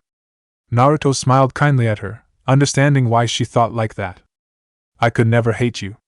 We may have never been good friends, but at least you noticed me. That was more than enough for me. As long as you saw me, I was happy, said Naruto. Why is that enough for you? That is nothing compared to what you did for me. You helped me when Asuma-sensei died. You were there to hold me when I was crying. You inspired me to get stronger, and what did I do when Lord Jiraiya died? Nothing, absolutely nothing, sobbed Ino, angry at herself. Naruto lifted her chin so that she could look at him. Hey, that's not true. You did more than enough. You smiled at me after the pain invasion. You gave me a smile, and that was all that I needed. I don't need big words to make me happy. All I need is my friends. And you did that. You were my friend, you fought for me in the war, and that is something I can never repay, answered Naruto truthfully while giving Ino his true smile. Ino smiled back in return and leaned back against the crook of his neck. Thank you, Naruto. I have no idea what made you who you are now, but I'm grateful for that, responded Ino while nuzzling further into him. You are welcome, responded Naruto, holding her tightly, keeping her warm. They stayed like that for a few moments until Naruto decided to voice his question. You know, Ino, I wanted to ask you something ever since I came back, said Naruto, earning Ino's attention. You are nothing like I thought you were. Don't get me wrong, I love spending time with you, but you are so different from what I thought you were like. I mean, you were always chasing after Sasuke. You dedicated most of your time trying to impress him. But now you are so different. What made you so different? Or did I never know the real you? Asked Naruto, hoping that he didn't offend Ino. Ino smiled sadly. She understood why he asked this question. She did the same thing for the last couple of years. Thank God for Temari, thought Ino. You know, I was asking myself the same thing lately. After I found out about your parents, I did some thinking. I asked myself if things would have changed if people knew about your heritage, if I knew about your parents. I admit, I was a fangirl back then. I did what the majority of my generation did just to stay popular. But things started to change as I grew up. I started to take my training seriously. Maybe on some level I did it to impress Sasuke if he ever came back, but on the other hand I did it for myself and my friends. I realized that I was weak and I wanted to do something about it, said Ino while looking at the stars. Naruto was listening intently on what she was saying. This was her moment. Truthfully, I had hoped that Sasuke will return and we would fall in love and all that fairy tale stuff. That's why I didn't want to believe all the stuff I heard about him, joining Akatsuki, attacking the Kages and wanting to attack the village. I was blind to the truth. My eyes opened that day, the day I lost my sister. I saw him, I saw Sasuke for who he really was. My dreamy life shattered that day. And I'm thankful for that to some degree. I only wish Sakura didn't have to die for me to realize that. I was such an idiot, sobbed Ino, tears rolling down her face. Naruto shushed her and hugged her, trying to comfort her. Ino thanked him and stopped crying for the moment. I understand what you mean. But what made you notice me? I'm grateful and everything, but why me? Asked Naruto, who really wanted to know. Why not? Said Ino, stunning Naruto. You were always there in my time of need. You, the embodiment of pain, were helping me with my own pain. No matter what happened to you, no matter how much hatred you faced, you were always there for me. It took me a while to notice you, but I'm thankful that I did, responded Ino, giving Naruto a loving smile. Naruto smiled back at her and kissed her on the forehead. They both blushed a bit, but the dark from the night concealed their faces. They stayed on that bench for a while, just enjoying themselves. They were both happier now that they got their answer. Naruto looked down at the relaxing Ino. Are you the one, Ino? Asked Naruto himself. I guess it's up to me to find that out, huh? But I'm looking forward to it. Smiled Naruto. Hey, it's time to go. It's getting late. Don't want you to catch a cold, said Naruto. Ino nodded a bit disappointingly. She was enjoying herself, and the damn clock just had to ruin it. They walked back towards Ino's house, Ino's hand in his. They were happy to be together, and they looked forward to get to know each other better, and to see where their relationship would go. They stopped in front of Ino's house and looked towards each other, both smiling. I had a good time tonight, Naruto. And thank you again for everything, said Ino, moving a bit closer to Naruto. Anytime, Ino, anytime, responded Naruto, also moving a bit closer to her. Naruto's hands went on Ino's hips and Ino's hands went around Naruto's neck. Their lips met. It was the start of a passionate kissing. They both explored each other's mouth, loving the feeling. Ino moaned a bit, which earned a smile from Naruto. They heard someone clearing their throat, but they didn't let that bother them. They continued kissing each other until they were interrupted again by a much noisier voice from the same owner. The couple looked towards the owner of the voice. Standing there in front of the door with his arms crossed and his eyes closed was Inoichi, none too happy with the situation. Daddy? Can't we have some privacy, jeez? Said Ino, annoyed with her father. Naruto smiled at Inoichi, expecting something like this from him, and he can't blame him. If Naruto was in his place, he would have done the same. Ino, realizing that this was it for tonight, turned towards Naruto and gave him another long, loving kiss, which Naruto happily returned. They separated after a few moments and said their goodbyes, promising to see each other tomorrow. Ino went back inside while Inoichi and Naruto stayed outside.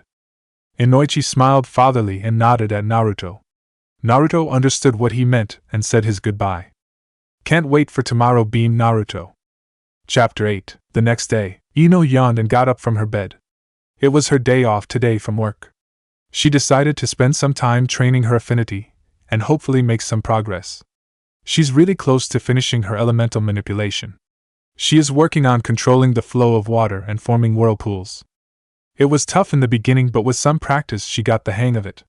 Now, she just has to perfect so that it becomes second nature to her. She did her morning routine, shower, brush her teeth, fix her hair and the rest of the womanly stuff. She went down and saw her mother preparing breakfast.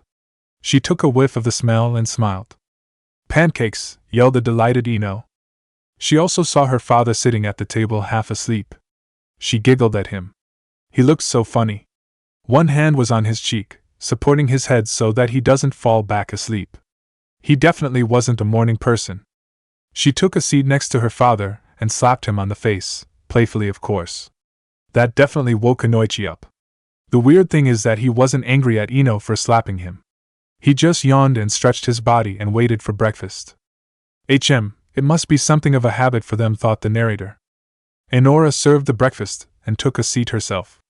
They said their prayers and started to enjoy this delicious meal. Enora, the mother of the gossip queen, wanted to find out some details about last night, so she pestered her daughter for any juicy details. Ino knew her mother wouldn't stop, so she told her what they did last night and the conversation they had. Enora smiled, happy to hear that her daughter is in a wonderful relationship with a guy that appreciates for who she is. That's all she wants, for her daughter to be happy no matter who she dates. Inoichi was thinking the same thing. He may be a little, by little I mean a lot, overprotective at times, but he only wants to see his daughter smiling. As long as Naruto does that, then that's fine by him.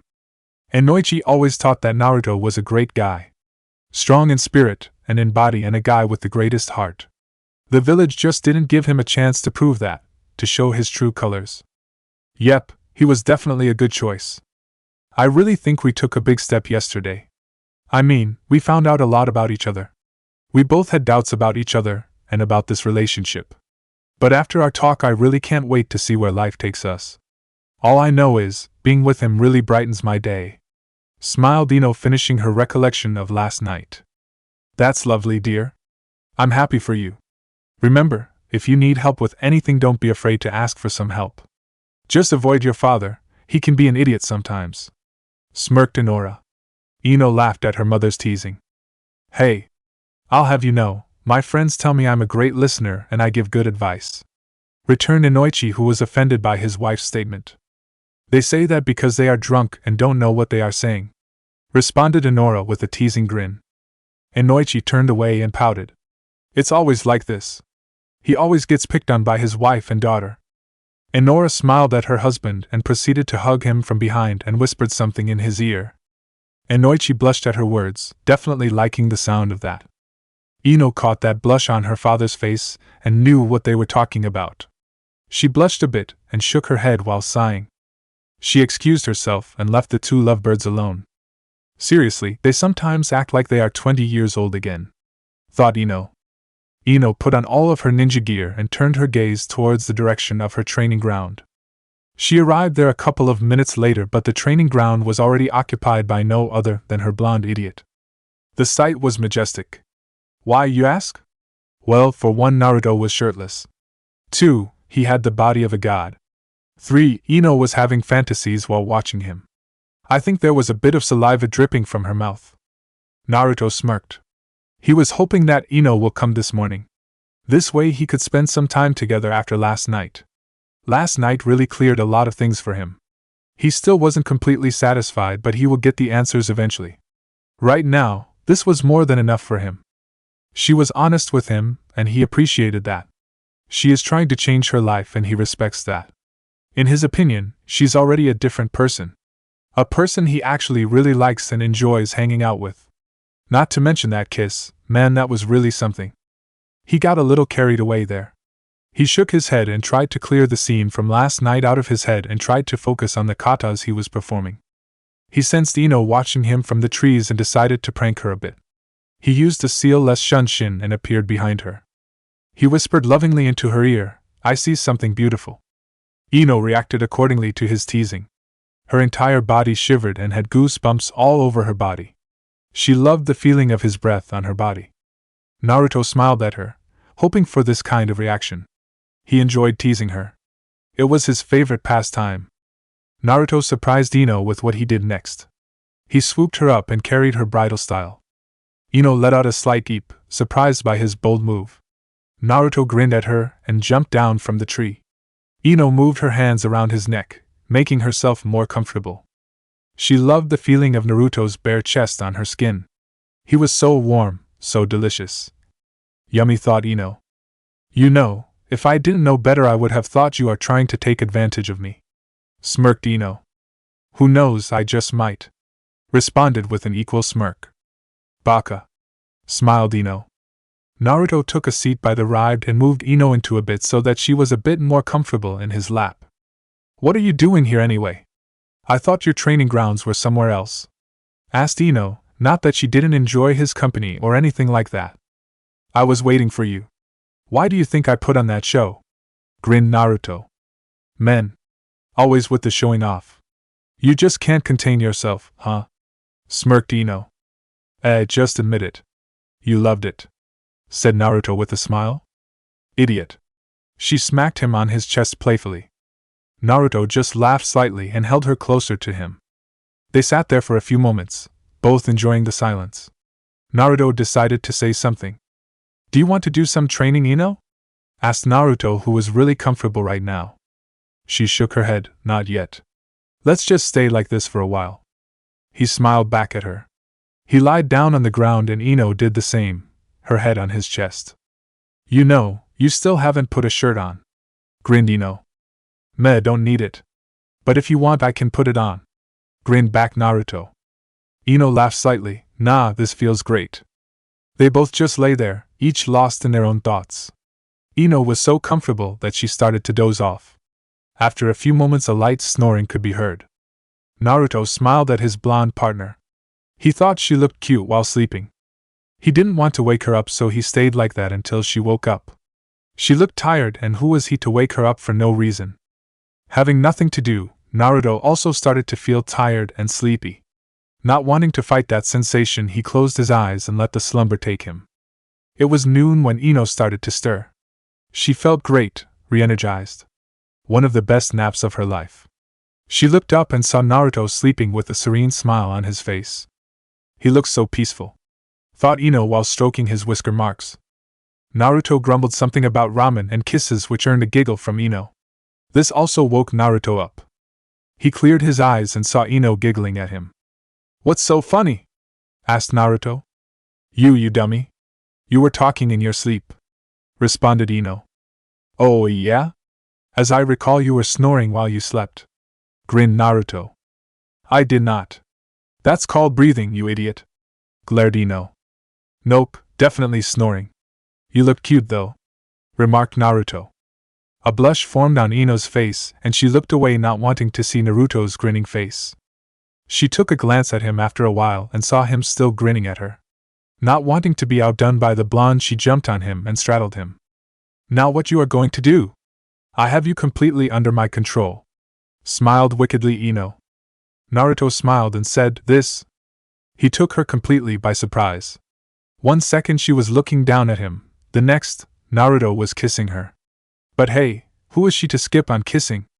She returned the kiss. Her tongue was battling it out with his, both exploring each other. The session lasted for a while, both really not wanting it to end. They parted their lips and both smiled at one another. "That was a bold move, Namikaze," said Ino, smiling. "I heard you like that, Yamanaka," replied Naruto. Ino didn't reply, she just captured his lips again. They separated after a few moments, and Ino leaned on his chest, listening to his heartbeat. Ino asked, "Naruto, where is this relationship going?" "Who knows? I like what we have now. If it evolves into something more, then that's fine by me," responded Naruto truthfully. Ino nodded on his chest.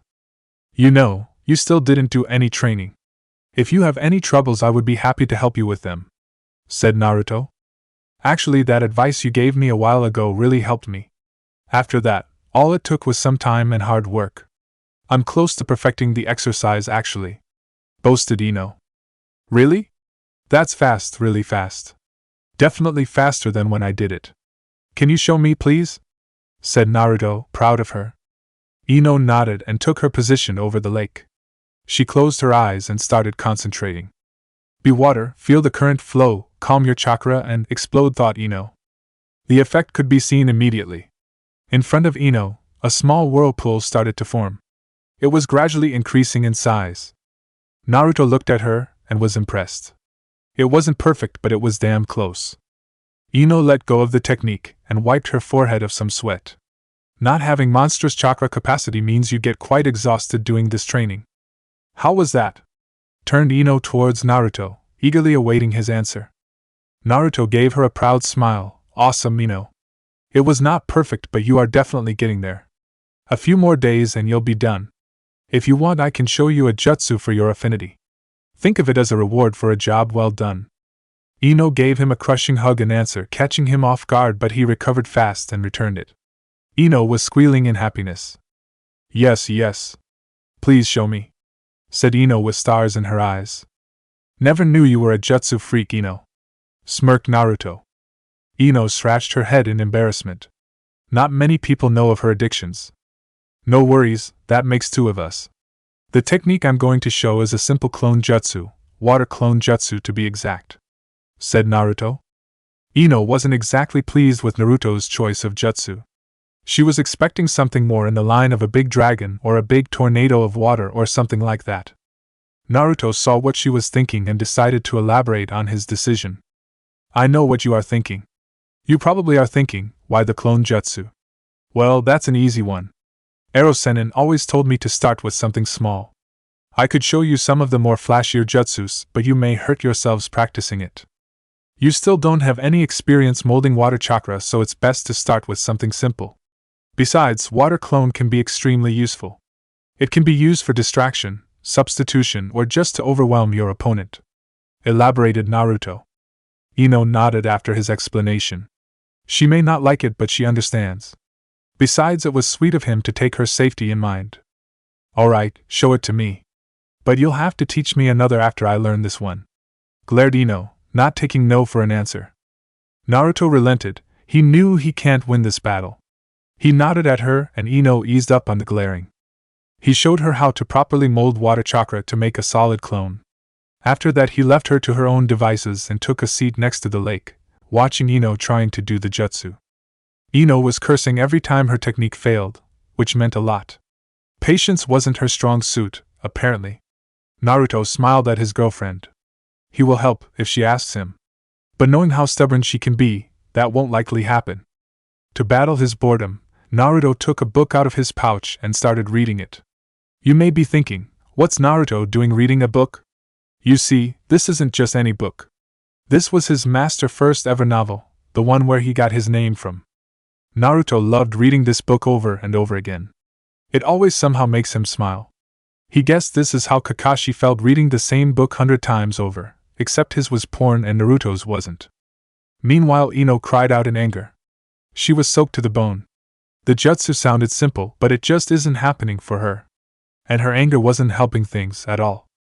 She was in battle whether or not to ask Naruto for some tips again.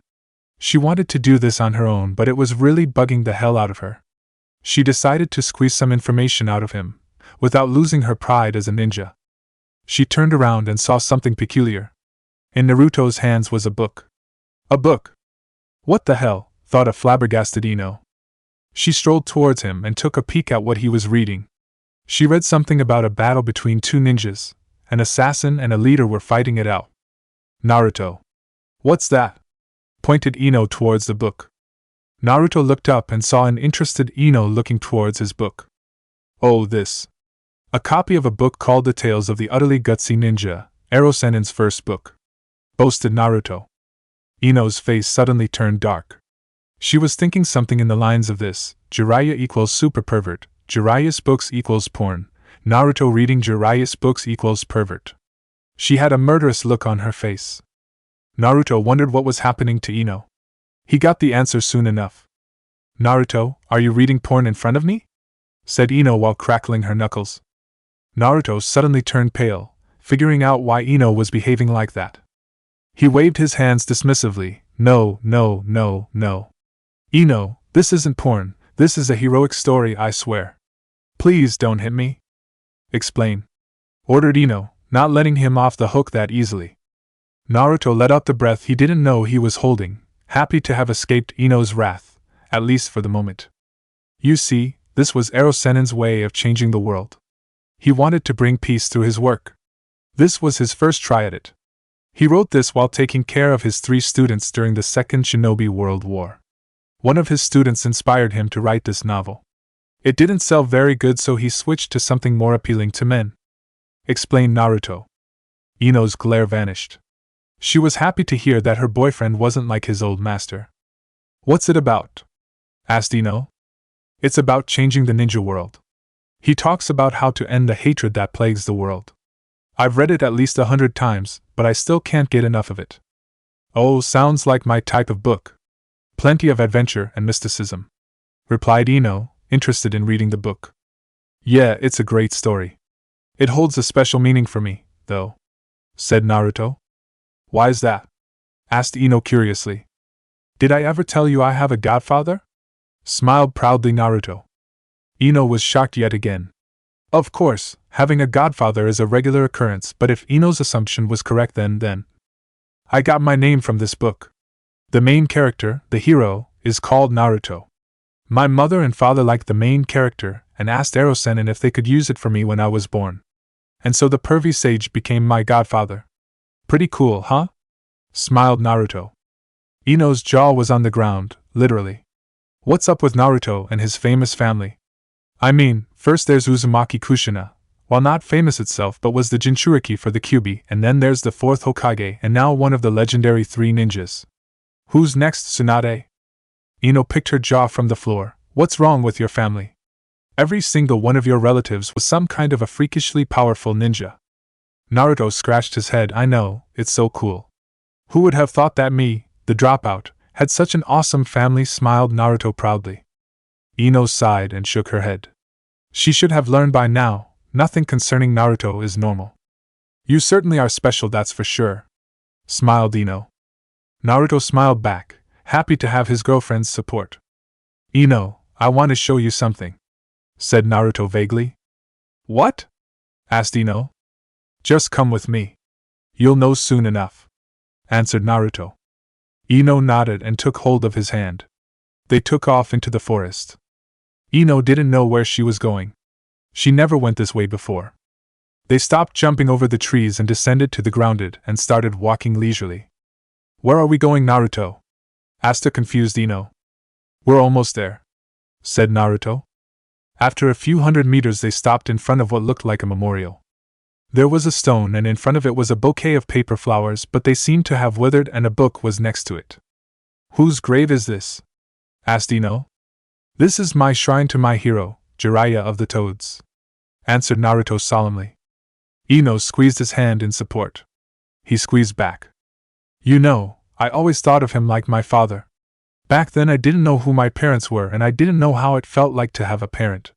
But being around Pervy Sage really felt like I had a family, you know. He was there for me, cared for me, took care of me. He was way more than just a teacher, he was my idol, my inspiration. Those 3 years I spent training with him were the best 3 years of my life. I remember after each training he would go to a local store and buy us those frozen popsicles we both enjoyed. It made me happy every time he did that. For some that may not be much, but for me it meant the world. Reminisced Naruto. Ino listened intently at his story. Ino only knew the pervert Jiraiya and not the father Jiraiya. And she must admit, he was definitely a good person. Her respect for him rose tenfold after hearing Naruto talk about him. He sounds like a wonderful man, said Ino, smiling kindly. Naruto nodded solemnly. He was. I miss him so much. He meant so much to me. The day he died, a part of me died with him. I was lost without him. He was always there for me when I needed guidance and help. He may have acted like a big pervert, but he was one of the kindest people I knew. I know I said this before, but I'm sorry for not being there for you when he died. It was selfish of me and idiotic, revealed Ino. Naruto squeezed her hand tightly. You know I don't care about that. You and the rest of my friends did more than enough for me. Fighting a war for my sake is something I can never repay. You risked your life so that me and Kyubi could live on.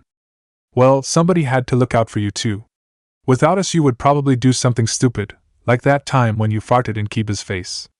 Chuckled Ino. An eye opened in the darkness after Ino's remark. But it closed soon afterwards. Naruto laughed at her joke. He was really fond of that memory. Yeah, that was pretty stupid. But hey, I won because of that, so kudos for my butt. Smiled Naruto. Yeah, your stupidness saved you plenty of times. Grinned Ino. They both turned back towards the grave. Ino saw the dead paper flowers and wondered what happened to them, and whose were they.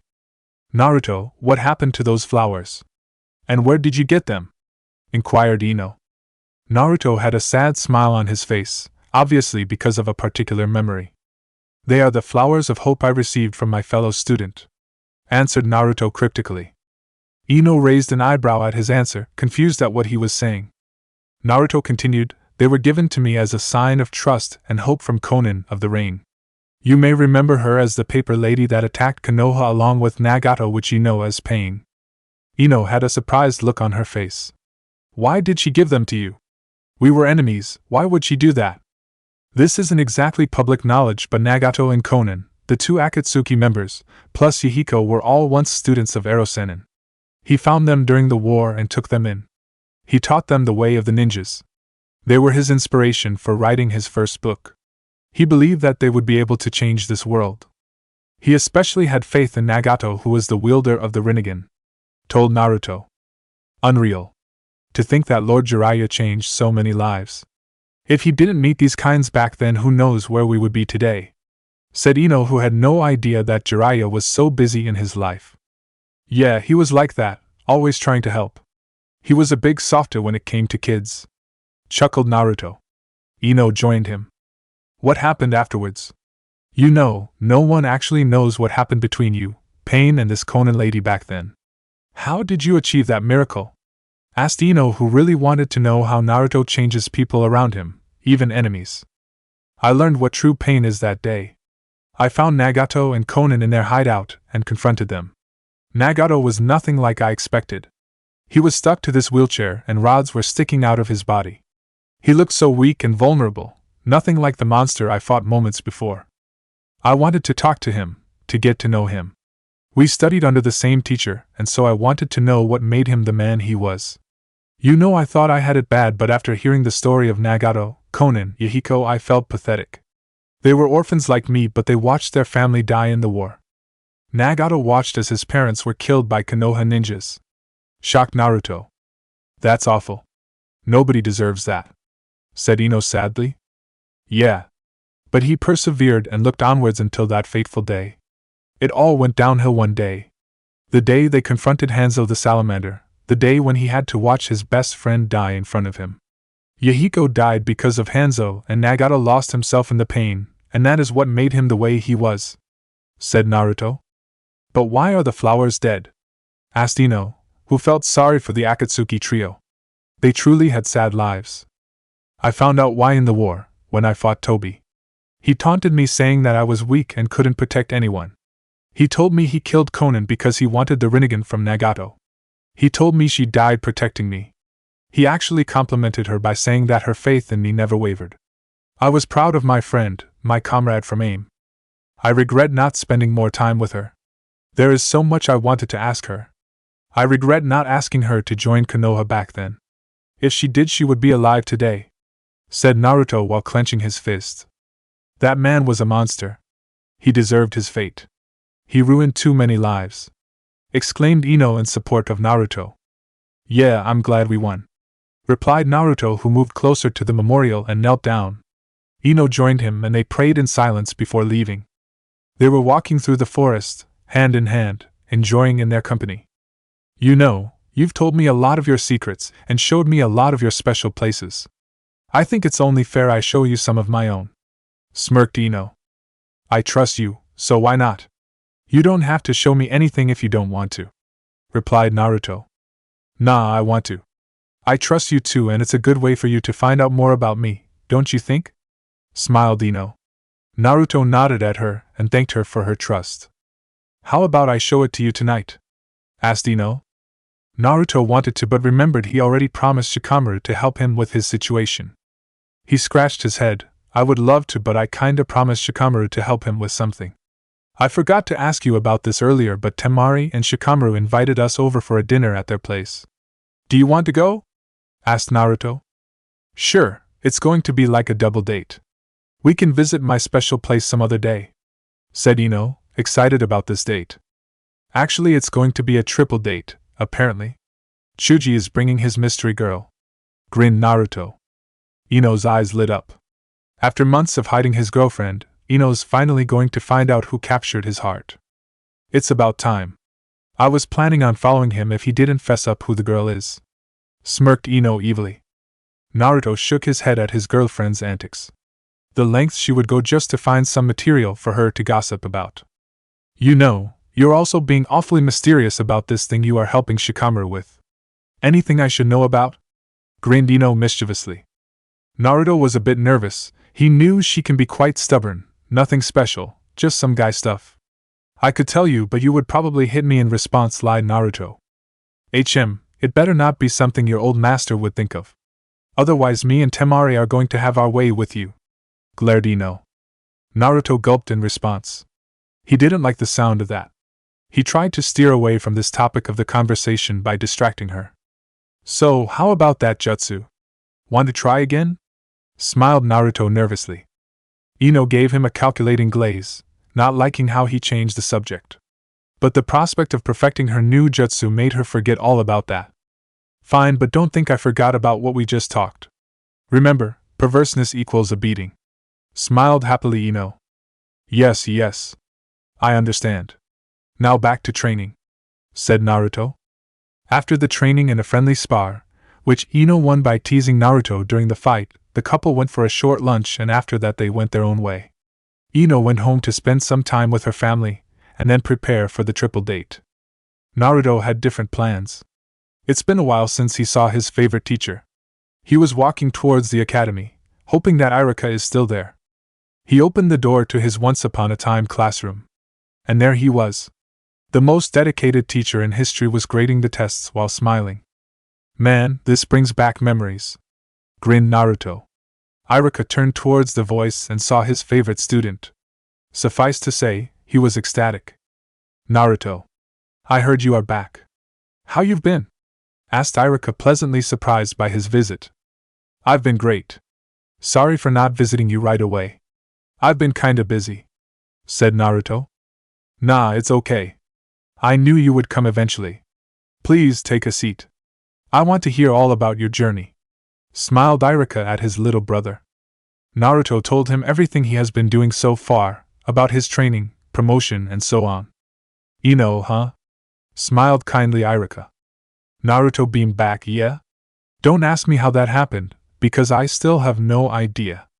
But I don't regret a second of it. I truly like her. That's good, Naruto. I'm happy for you too. You deserve some happiness in your life, retorted Irika, who had a fond look on his face. Thanks, Irika-sensei. How about you? What happened with you while I was gone? I see you are still not giving up your teacher career, replied Naruto. I'm a teacher for life. I can't see myself doing anything else. Besides, somebody has to take care of rascals like you, grinned Irika. Yeah, that's true. But hey, at least there's only one me in the village, so you don't have to live your life in fear of being pranked, smiled Naruto. Irika laughed and agreed with him. Any lady friends I should know about? Said Naruto while wiggling his eyebrows. Irika scratched his head in embarrassment. Not many people know about his relationship with his unorthodox girlfriend. Well, I am actually seeing someone. You know her, actually, said Irika, slightly embarrassed. I do? Who is she? Asked Naruto, interested in finding out. Midarashi Anko, answered Irika. The bomb was dropped. What? The Midarashi Anko? The one that scares the crap out of 99% of the male population in the world? Shouted Naruto in surprise. Yep, that's the one, answered Irika joyfully. Holy cow. Never saw that bomb coming. But if you are happy, so am I, smiled Naruto in acceptance. Thank you, Naruto. But she isn't the person everyone thinks she is. She is a lot like you, actually, replied Irika, gaining Naruto's full attention. Like me? Pain, thought Naruto. I'm sure you figured out in what ways she resembles you. She lived a hard life. I'm not in the liberty of telling you her life story, that's her choice and hers only. But I can tell you this personality of hers is her defense mechanism, as is your happy attitude, replied Irika. I see. I always thought I saw something in her eyes, something very familiar. Pain. Betrayal, said Naruto seriously. Irika nodded at his conclusion. You know, I would love to meet the real Anko. If you like, we can go on a double date, said Naruto. You know, I would like that, and so would she. She doesn't have many friends, and I think she would appreciate a few more cherished friends, even if she won't admit it, replied Irika caringly. Naruto nodded. How about I cook dinner, and we can all enjoy a home-cooked meal? How about that? Proposed Irika. Sure, that sounds great. We can do it tomorrow if you want. Me and Ino have obligations this evening, retorted Naruto. Irika agreed, and with that they finished their little trip down memory lane. Naruto went home to prepare for his date. Irika stayed behind and continued to grade the tests. He got a surprise visit from his lady friend. Hello, handsome. Miss me? Purred Anko into his ear. Irika spun around and gave his girlfriend a loving kiss, which she happily returned. Definitely, grinned Irika while tasting his lips after that kiss. Anko took a seat in his lap and smiled at her man. How did I ever get so lucky to have found you? Smiled Irika. Anko smirked. Well, you had help from Sake. Maybe. Or it could be my irresistible charm, teased Irika. Not likely, responded Anko while kissing him. They parted after a few heated moments. We've got a date tomorrow with Naruto and his girlfriend, said Irika lovingly, hoping that his girlfriend wouldn't mind. Anko stared at Irika, revealing no emotions to Irika, which made him a bit nervous. You told him? Said Anko seriously. Yes, answered Irika in an equal serious tone. Anko smiled at his boyfriend. Great. I would love to meet that Gaki. I still need to thank him for saving me from that ass Kabuto. I hope he likes sake. Irika was confused. 1 minute she's serious about this whole situation, the next she's perfectly fine with it. You don't mind? I mean, I did tell him our secret, asked a stunned Irika. Should I be? I mean, I told Karin, so it's only normal that you told your brother, grinned Anko. Thank you? It means a lot to me that you understand. You know, Naruto is really excited to get to know you. He always thought you were different than you made yourself out to be," smiled Irika. "Oh? How did he found that out?" asked Anko. "He told me he saw your eyes," replied Irika. Anko smiled sadly, understanding how the squirt found out. "You know what they say, the eyes are the windows to your souls. I guess there's some truth to that, huh?" smiled Anko fondly. Irika hugged his girlfriend, knowing that she's in pain right now. Anko leaned into his embrace, and they stayed like that for a while. Later, Naruto and Ino are walking down the street towards Shikamaru and Temari's apartment. They bought a place of their own when Temari moved to Konoha. They arrived there after a few moments. The apartment was actually quite spacious. They bought the entire second floor, making this apartment a semi-house. They knocked on the door and were greeted by a gorgeous-looking Temari. She wore a long black dress that really showed of her feral beauty. Shikamaru was a lucky bastard. She invited them in and seated them in the living room. Shikamaru came out looking elegant, totally different from what he normally wears. Naruto smirked at his friend. "He's really going for it," thought a happy Naruto. "Thanks for inviting us, guys. We appreciate it," said Ino kindly. "No problem. It was this lazy bastard here who told me that he invited you two plus Chuji and his date. Does anyone know who the lucky lady is?" replied a curious Temari. They all shook their heads in negative. "Well, we'll find out tonight, so no use worrying about it," responded Temari. They were interrupted by the sound of knocking. Temari hopped to her feet with more enthusiasm than usual, showing how interested she is in finding out who this girl is. She opened the door and was pleasantly surprised. She would have never thought that they were dating. But if she thought about it, they did kinda fit together. She smiled at the couple and invited them in. All eyes were glued at the door. In came a strappy-looking Chuji and a young woman, wearing a beautiful purple dress with a gorgeous necklace that went along nicely with her outfit. They recognized her immediately, and none was more shocked than Naruto. "I am Nekin. You are the mystery girl," shouted a shocked Naruto, but also secretly happy for his adopted family. I scratched her cheek and blushed a bit, embarrassed to be in this situation. Chuji was holding her hand and squeezed it in support, which she appreciated. "Hey Naruto." "Yep, that's me. Sorry for not telling you. I promised to keep it a secret," responded Ayam while she and Chuji took a seat on the couch. "Don't worry. It's no problem. I'm happy for you. You couldn't have found a better guy," smiled Naruto while sending a happy look towards Chuji. Chuji nodded in appreciation. "Thanks, Naruto-kun," blushed Ayam. It was Ino who decided to voice the question worth $1 million, or whatever their currency is. "How did this happen?" asked Ino while waving her hands, pointing at the couple. Others nodded and leaned in to listen to their story. The couple in question scratched their head, and both had tinge of red on their cheeks. It was Ayam who started the story. "Well, it all started when I issued a mission to the Hokage. I needed some protection while going to the capital to attend a seminar for cooking," started Ayam. "And it was my team who got the mission," continued Chuji. "It was a simple C-rank mission, or at least it was supposed to be," said Chuji mysteriously. "We were attacked by bandits on the way there," said Ayam. Fear still lingered in her heart after that encounter. At least most of them were. One of them was a ninja, a high chunin to be exact. I was caught by surprise. I didn't realize that there was a ninja hiding among the bandits. While me and my team were fighting of the bandits, this ninja tried to sneak up on Ayam-chan," said Chuji, anger evident in his voice.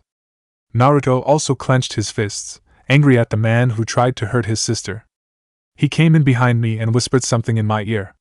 He said, 'You are going to last a while?' said Ayam, who was shaking a bit but was calmed down by Chuji. "I saw him and proceeded to engage him, and killed him," said Chuji. The company nodded in relief, happy that slime got taken care of. After that we continued our trek towards the capital. We talked on the way and got to know each other. When we were in the capital we went on our first date, and I had such a good time I wanted more of them," smirked Ayam. "After that everything just fell into place," finished Chuji. "Well, I'm glad you found each other. And thank you, Chuji, for protecting Ayam-nichan," said Naruto honestly. Chuji nodded at his friend and told him it was his pleasure while giving his girlfriend a loving hug. The other smiled at the scene and at the couple. Shikamaru was happy that his best friend found himself a girlfriend that really liked him. Naruto was also happy for Ayam and also happy for himself because he's got some teasing material against Ayam. Well, I think I'm saying for all of us here, Ayam, welcome to the family, smiled Temari. Ayam blushed, thank you. I look forward to get to know you all. After that little introduction, they all sat down at the table and had dinner. They conversed while eating, making some jokes, telling some stories about their many adventures as ninjas. Towards the end of the dinner, Shikamaru was getting more and more nervous. The girls thankfully didn't notice, but Naruto and Chuji did, and they couldn't blame him. It was a big step to make. After dinner, the girls grouped together and had some girl talk while the guys went out into the balcony. Are you ready? Asked both Chuji and Naruto. I think so, replied Shikamaru nervously. Don't worry. Everything will turn out great, trust me, said Naruto in a calming manner. Chuji patted Shikamaru on the shoulder and smiled in support. Shikamaru sighed. Well, here goes nothing. This is so troublesome. Naruto and Chuji went to get their girlfriends and led them out to the balcony in pretense they wanted to watch the stars with them. Shikamaru led Temari to the living room where he will make the biggest decision of his life. It's so beautiful, said Ino while looking at the stars. Ayam nodded in agreement, while the girls leaned on their boyfriends. After a minute or so they heard a scream coming from the living room. They boys knew what was happening, so they didn't react like ninjas, but the girls did, well, Ino did. Ayam summoned her frying pan, don't ask me how, and took her stance of a cook. They bolted towards the living room, guys in tow, and came upon an interesting sight. Shikamaru was being strangled by Temari's womanly assets while Temari was crying apparently tears of joy. The girls raised their eyebrow at the scene while the boys gave Shikamaru a thumbs up both for the position he was in and for the engagement. Temari saw the look she was getting from the girls and decided to end their guessing. She raised her hand and showed them her engagement ring. I'm getting married, yelled Temari happily, tears still flowing down her face. What followed was an onslaught of girlish screams. Ino and Ayam bolted towards Temari and started to inspect the ring while congratulating Temari. Shikamaru walked towards his two guy friends and smiled at them. You see, everything turned out great. I'm happy for you guys, replied Naruto caringly. Me too. I can't wait for the wedding. Imagine all that food, drooled Chuji. The guys laughed at Chuji and his bottomless stomach. Shikamaru looked at his soon-to-be wife and smiled his biggest and most loving smile he could. Temari responded in the same manner, her eyes tearing up. I love you, mouthed both Temari and Shikamaru. Yep, the best decision of my life, thought a teary Shikamaru.